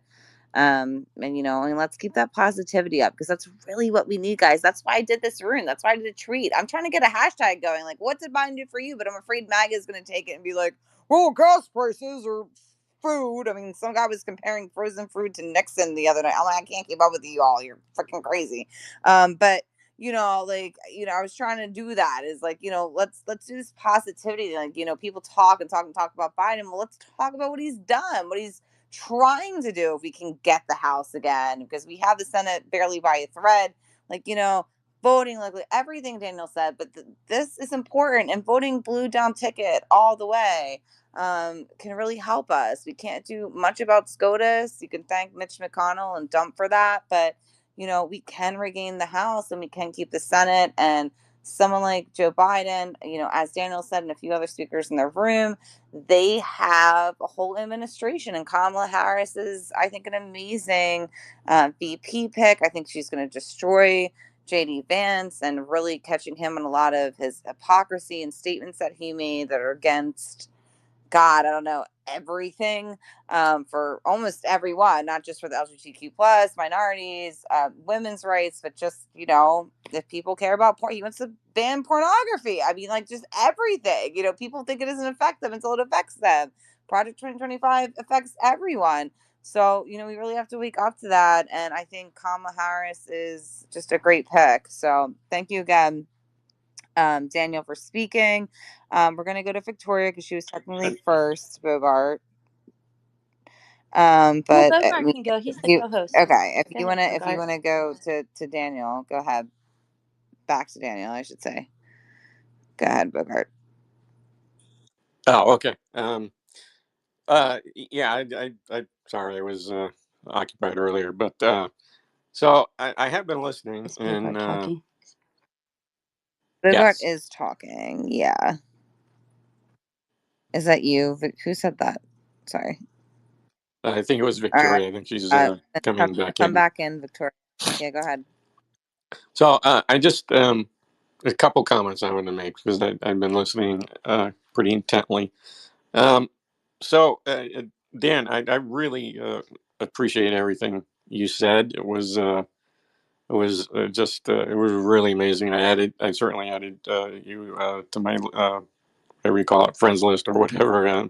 It's you were well spoken and just brilliant in what you had to say. Um, I'm curious. There was one question I had. You said you've been in meetings, and it sounds like no matter what Biden's decision, if he decides to stay or not or whatever, you support him fully. And I'm kind of curious if that's the sentiment, majority sentiment in the meetings that you've held. I'm just kind of curious what the mood is out there because honestly, I see one thing in the media, and then I talk to people online. I talk to my friends across the country, um, and they all say the same thing that they're they're fully behind Biden. And I've noticed even that his poll numbers have been improving. Maybe very slowly, but over the past 2 weeks. So I'm really curious what the mood of the actual people are that are going to be voting and organizing voting is. And the other thing I wanted to say is what Biden has done for me because I didn't get a chance to weigh in there. He's restored my faith in politics. After Obama, who initially restored it after George Bush, um, it was really dark days with Trump. Um, and I don't know how we went from Obama to Trump, but Biden came in and he doesn't. And I've had this discussion with Sharkey about kind of different levels of intelligence. Biden doesn't speak like Obama, but he's been in Congress for 40 years. He's a senator for 40 years. And he was a vice president and then a president. And by the way, people don't realize this. Obama did tell Biden not to run in 2020. And he ran anyway, and he won. And he's shown himself to be perhaps the most uh, compassionate and intelligent president and policy-oriented president that we've ever had, which is a different kind of president than Obama was. Obama spoke, so eloquently that he brought people to tears. Biden doesn't speak like that, but he has the same level of intelligence where he goes out there and his only focus is to pass legislation.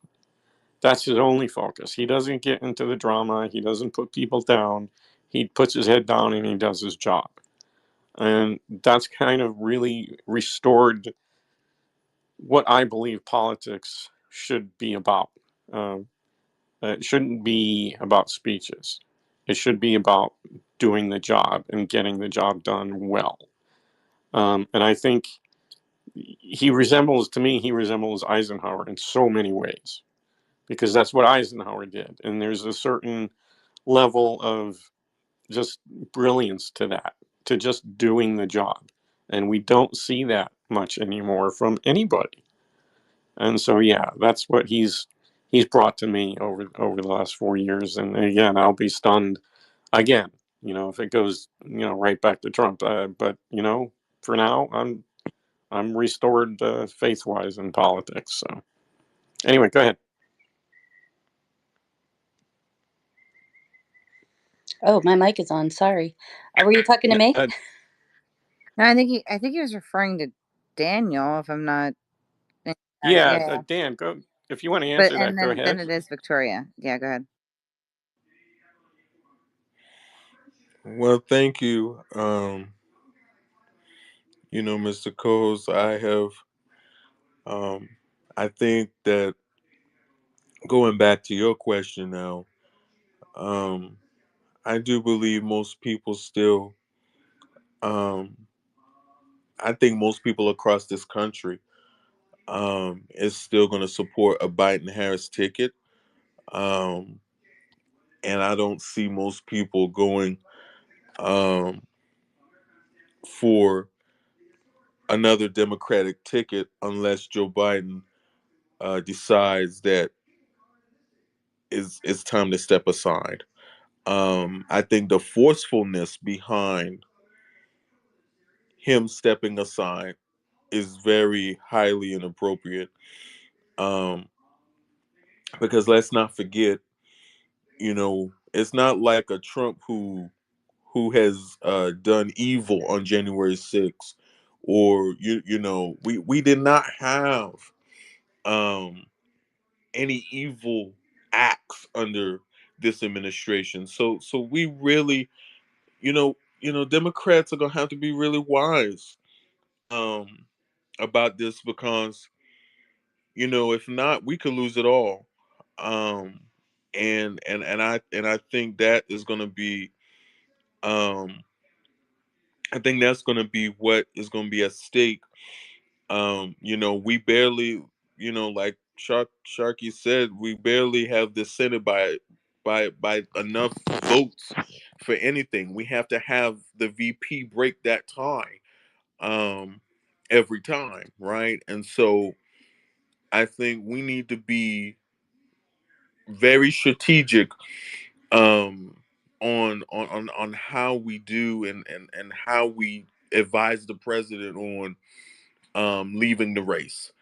Um, a lot of people have disagreed with me thus far for a Biden Harris ticket in 24, but the only way the way I see it is that as for me, it'll be a Biden Harris ticket unless I've been told otherwise, and and I can't speak for others that were in these meetings with me, but I do believe um, in the Young Dems, definitely in the Young Dems caucus where I serve as secretary, I have those same sentiments coming out of those executive board meetings and etc. That is kind of late in the game. Um, and I hope that kind of answers your question because I really kind of you know I don't want to take up too much of Victoria's time either, but I needed to kind of expound on how people in my area is feeling, um, and so I'll let Victoria go.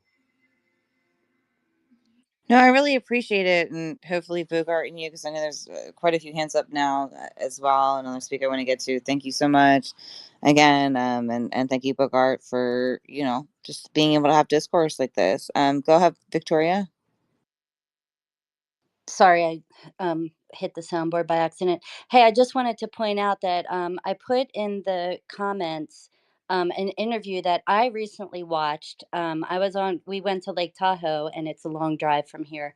And so I'm scanning the news, and there was an interview that Chris Hayes did with a guy who actually wrote a book about how Biden took on OPEC. And it was fucking brilliant. And like, our news media is failing us. I mean, Joe Biden went to OPEC, wanted them to lower the gas prices.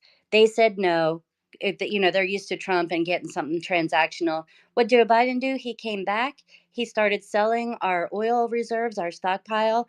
high because the gas prices were high. So saturating the market lowered them. And then he bought it back at the low price, making a profit for our government. Why are we not shouting? And I know they always say like the president doesn't really control gas prices, but then they even commented in this article, in this interview, watch it when you get a chance. They're laughing because now people put those stupid stickers of Biden with the gas prices. I did that. Well, then he friggin' lowered them and made money. So that was one thing I wanted to point out. And I see you have new hands up, so I will. I'll let them go.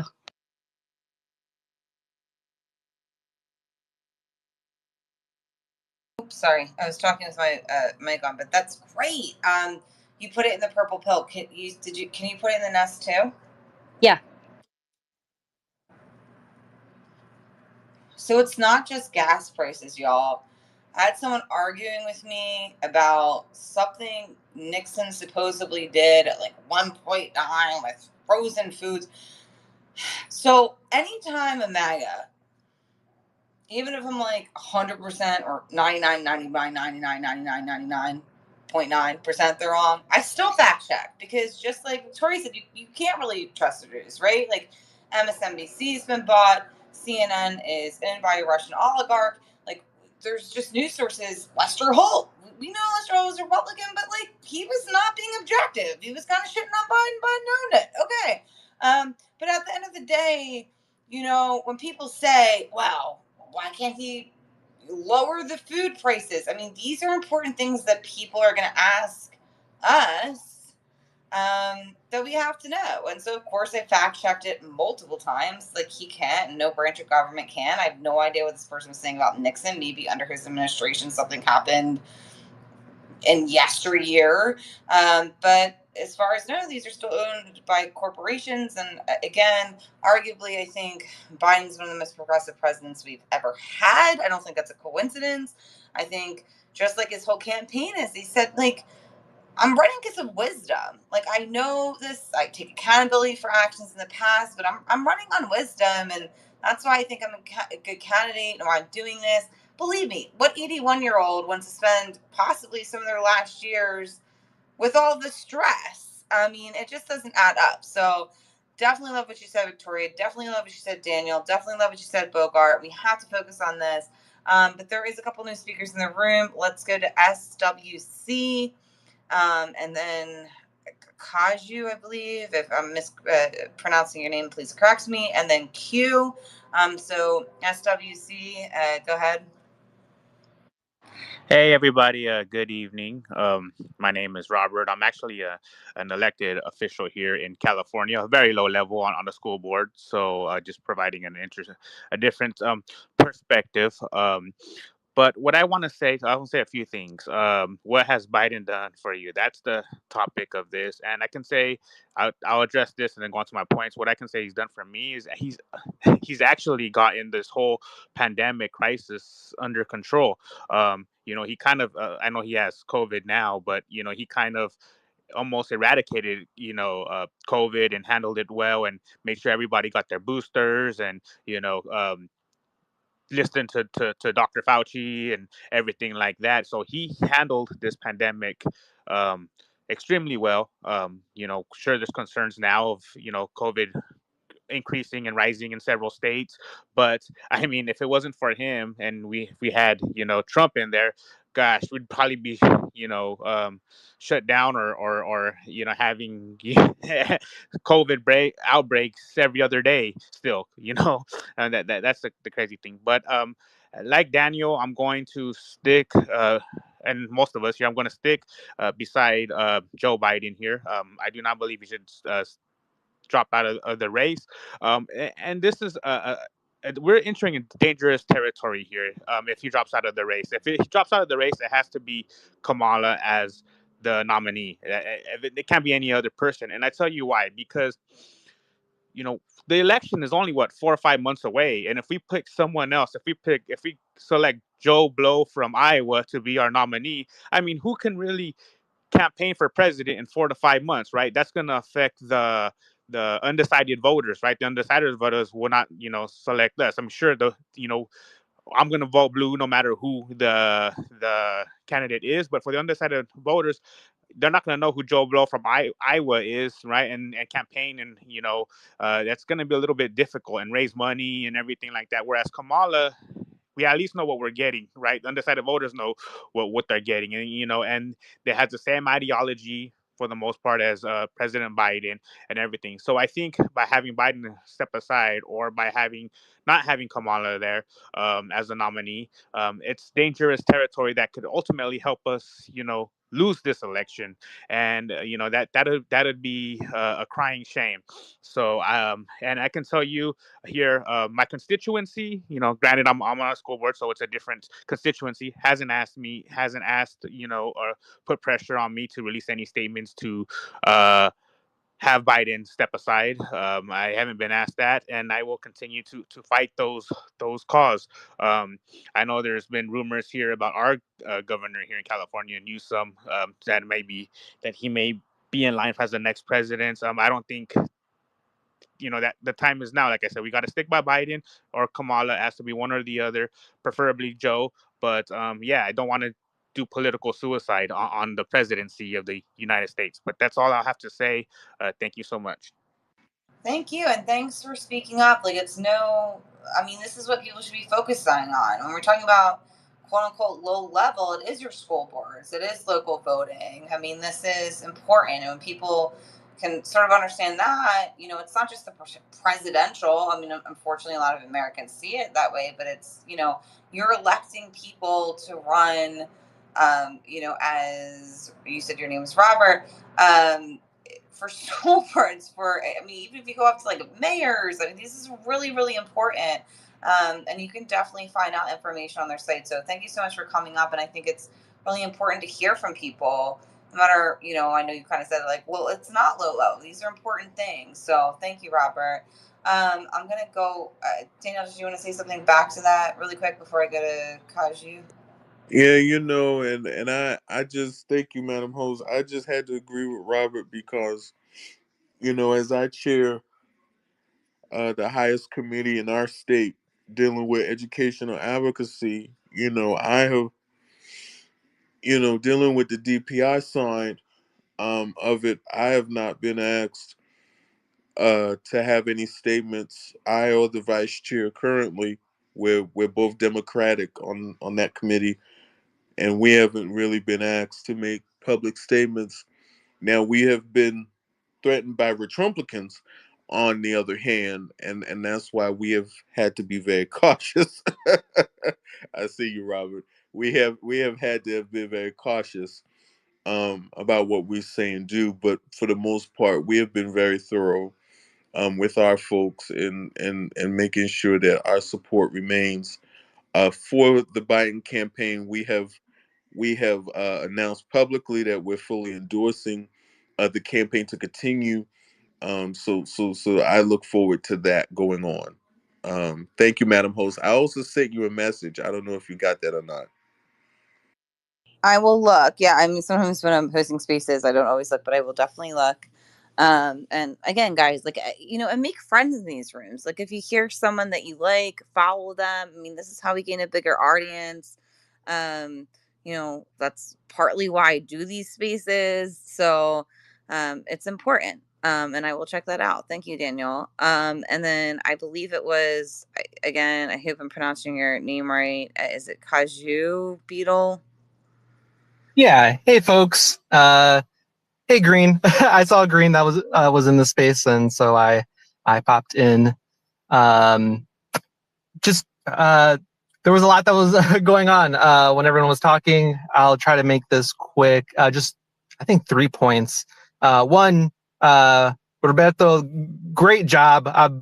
I hope you win your race. I know school board stuff can be really scary sometimes, as far as like the climate of running in those races, and that we need more folks who are not far right, insane, want to take control of kids' bodies, taking up those spaces. So I hope you do well. I hope you win. And folks, it is like just double, triple check if you're in a primary state, or even when November comes along, just double, triple check that if there is a school board race, you're voting on it and you can do your research on that race. The second thing, just a red flag. I forgot who mentioned it about just not trusting the news or the media. Like the red flag as me being an organizer. Then we should still trust the news for the most part, right? I know there's talking heads, there's cable talking head news, right? And anchors and stuff. I totally get that. There's always bias in that, but like there are a lot of good reporters out there, investigative reporters. Look for them. When you find them, do research on them, see if they actually do a good job of reporting, and continue following those folks. And I will ride or die on this hill. NPR, everyone at NPR is always doing an amazing job. Go follow some NPR folks. And then third, just in the whole Biden, Senate, House of it all, there's still a primary coming up.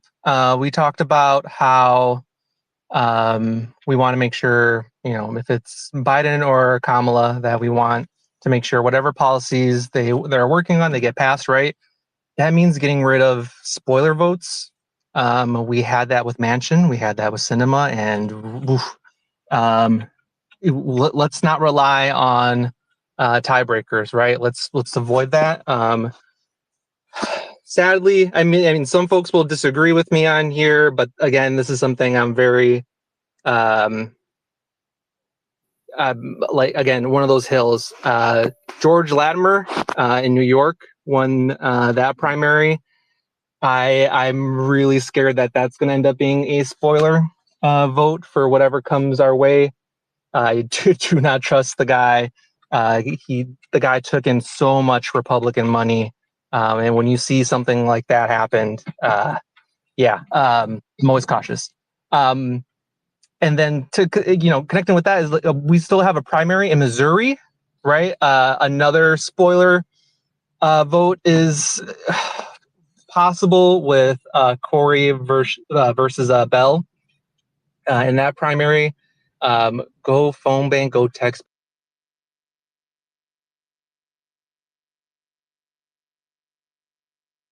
Like I said, we're going to have to rely on VP for us to pass really good legislation that's going to help a lot of folks.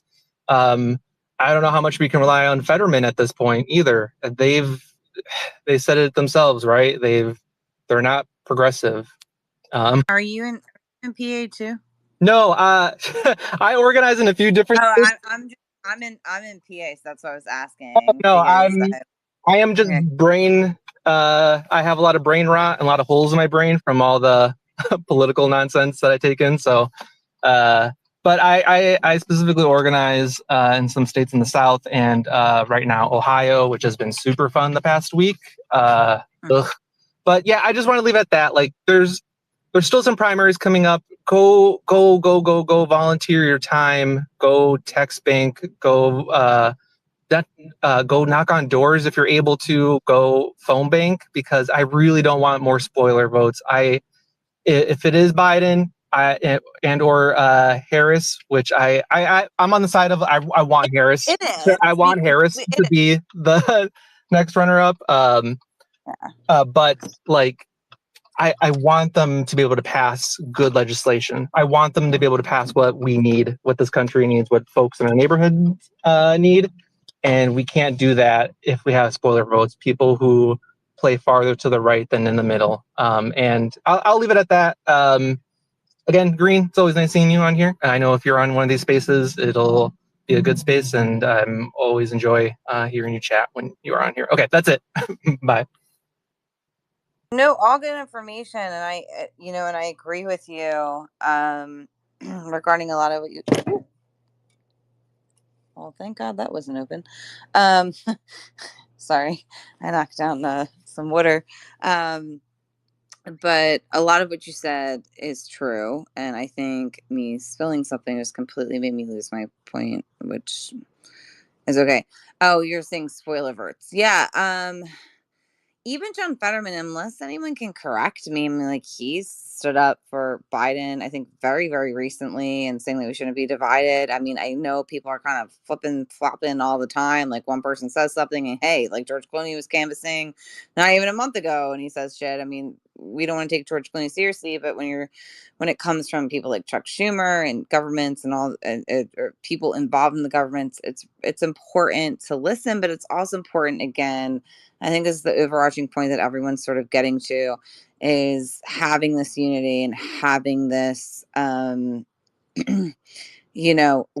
them, like, that's why, and I didn't even mean to interrupt you, but it was like, it is Biden. I mean, he said, unless there's a major medical issue, not COVID-19, but if it's a major medical issue, he'll step down. He has integrity, he understands. So I think also, like, just in our own party, like, it is Biden, it is Harris. We are only a few months away.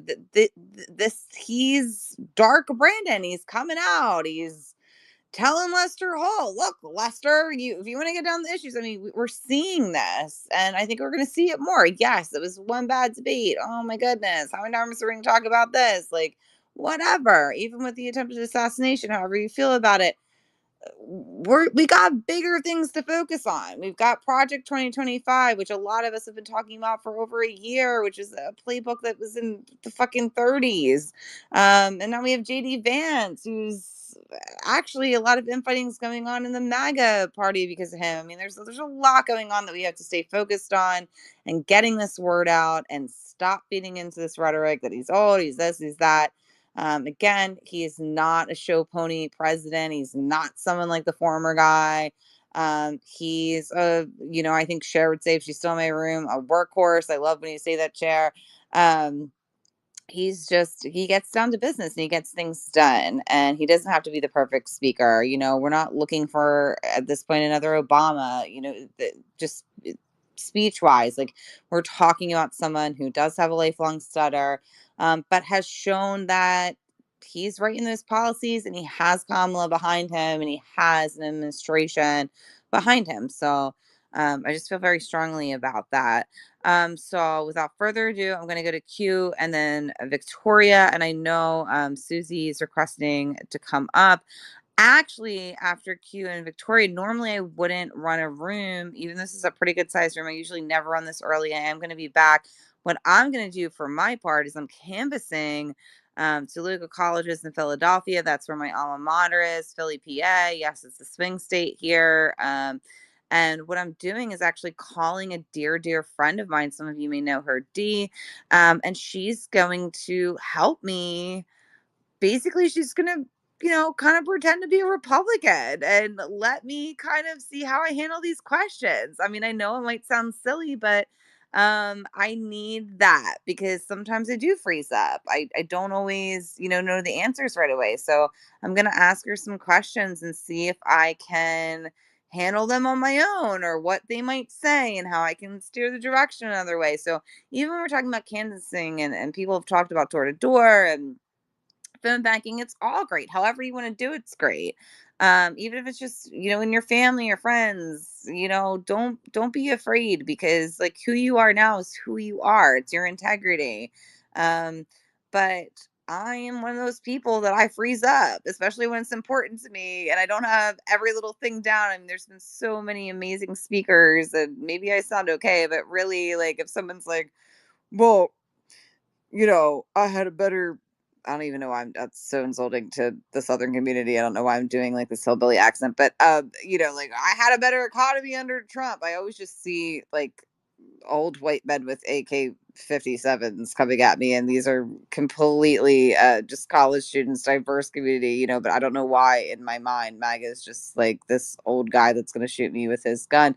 But anyway, so it's just kind of like, I have to know it, and I have to be on the spot the way people have talked about this. Like, we can share all these things in the purple pill and we can share them up on the nest, but I need to be on my game. And this is how I can practice to be on my game. And I know even Green, your friend Green, has offered that to me. And I think that's okay. Like, if you want to canvas and maybe you're not afraid, but oh shit, like, what if someone like asks me something that I'm not 100% sure of, or, you know, how do you kind of change that around? I mean, there's some politicians in the room that might be able to scold me and tell me how to do it, but I lean with Biden too, because I really like his accountability and his integrity. I like that he can be someone that says, "Hey, I screwed up X amount of years ago, or I screwed up the other night. I wasn't my best." Like, that's so important in a leader, and it's so important in a presidential candidate.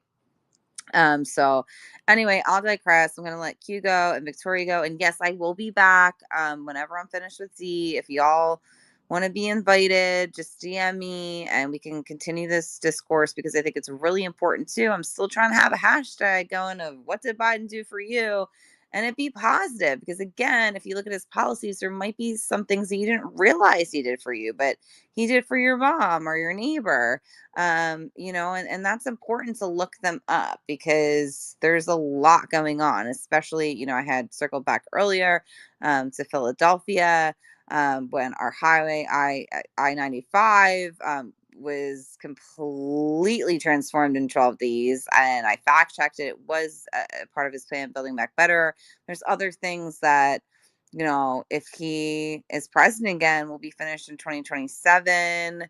In the Chinatown community that I frequent a lot here, I mean, there's a lot of things there that he's fixed that just kind of go under the wayside. So, and it's very important. So, okay, I'll go to Q and the Victoria, and then I'll close out the room. And again, Susie, I would love to do this for another 3 hours, and I want to, but it's also important for me, talking about integrity, to call D and have her help me. Kind of be prepared for canvassing in August. So Q and Victoria, if you don't mind being a little bit short, because I said 7:30 and it's exactly 7:30, and then I will 100% come back if you all are still on. If not, it's okay, you can catch me, but I definitely will do another hour or so. So Q and the Victoria, and then I'm going to call D. Go ahead, Q. Okay. Yeah.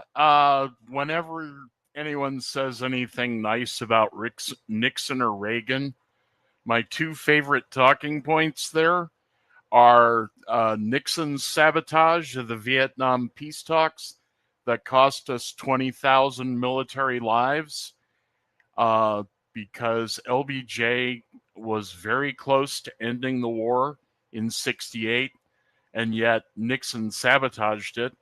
That only came out in recent years. And then Reagan, of course, had the deal he made with the Iranian terrorists to hold the hostages, and he then sold them arms, and it was one of their proxies while Reagan was still in office that blew up the Beirut Marine Barracks. Hezbollah, or was it Hezbollah? It's one of the two. It was Hezbollah, not Hamas. Hezbollah blew up the Marine barracks, and they were supplied by Iran, who Reagan had sold weapons to. But anyway, just a couple quickies. And I threw some other stuff in under the pill, just various memes that I love when I'm uh, uh, basically pointing out how shitty the Republicans are. Anyway, I'll stop soon, and I'll probably see you later tonight then. Yep, and I totally burped. That's when I knocked over my seltzer water. I'm sorry to burp in your face. But yeah, and I'm actually going to leave this room up. Normally I delete them, but I'm gonna leave it up. And so anyone, and it's only really been like maybe 2 hours, and I know people are like, only 2 hours, like these things go by fast.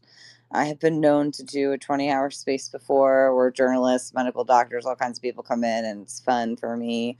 Because, like Victoria, I don't have tons of people that want to be politically engaged in my life. Like, I love them, but who am I going to talk good political discourse with? But you meet people, you meet tons of people, like my friend D. I'm sure a lot of you know D. So anyway, yes, but I will keep it up if anyone wants to play back this recording and kind of hear it from the beginning. And yes, I will continue it later. Hopefully y'all are still around. But go ahead, Victoria, and then I'll close out. I just laughed when you said water. First of all, I love Philadelphia. I love Dee. I love that you're talking to her, and yeah, I'm interested in how that goes. So I'll let you go. I know you're running late. No, it's fine. It's so funny because I don't hear my accent. Like, I don't like.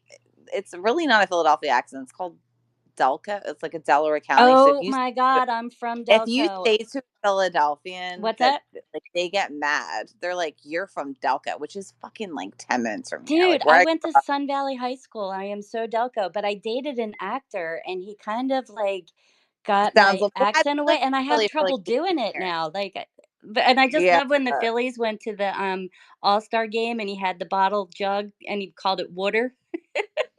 Yeah, no, I mean, I'm from Delco, but like it's funny because like the Philadelphians, because I've been living here literally for 18 years, and I grew up like I could probably walk to West Philly within 10 minutes. So it's funny because there's like a lot of infighting because if you say to a Philadelphian, like, "Oh, you're from here," that they'll say, "Oh no, you're a dog, that's a dog." But it's so like South Jerseyans can sound like this. But I do see Wooder. I don't realize I do as much as I guess I do. I think Californians gonna kick out of it, but No, my kids do it. And I'll say it when I'm saying like water ice or watermelon, like yeah. hard to get rid of. Sure. But yeah, tell If Dean British said hi. people can say water and New York, like everyone gets away with it. We can say water. It's fine. I'm still intellectual. I just say water and home, and we overpronounce vowels here in Philadelphia. We like to overpronounce things. In fact, really quick, my favorite actress is Kate Yeah, Winslet, and I'm gonna ask she you. did the Stelco accent for Mayor of Easttown, if you haven't seen it. And she said it made her want to throw things, that it was harder than an Armenian and I forget what, Polish, like Armenian Polish accent. She said, it made me want to throw things. And those were harder than to get down my accent. And I thought, damn, can I get paid to have told her exactly how she should have been talking? Because I think she really subdued it. I even subdue it for spaces because when it really, like, I call it full Philly, full Delco comes out, some people are like, "Uh-oh, I don't know about this," because it's just a lot of over pronouncing of vowels, but that's okay. But thank you. It's funny, like no one ever. I guess because I don't really travel a ton. I guess I just am around people all the time that hear Wooder or whatever. But it's so funny. It's usually from the Californians. But anyway, I'll digress. Dee's waiting. Kept her a whole 5 minutes, so I'll report back. Hopefully, it's good canvassing rhetoric, so I can spute it out to a lot of the colleges that I'm going to, including my alma mater here in Philly. So look out for me a little bit later. I would say maybe like an hour and a half. I really don't know. Me and Dee get on a phone. We'll see how that goes. But please come back if you can. Also encourage you to follow anyone in the room that you like to speak and, space hop, feel around. Don't go into MAGA rooms. I don't understand that shit. But also, T Cardi down there, like she put up a lot of really great graphics about some of Biden's policies, and I retweeted almost all of them. So, look out for everyone. And thank you. And it's so great to meet some of the people that I haven't met, and it's all good. So see you a little bit later. Bye guys. Thank you. Bye.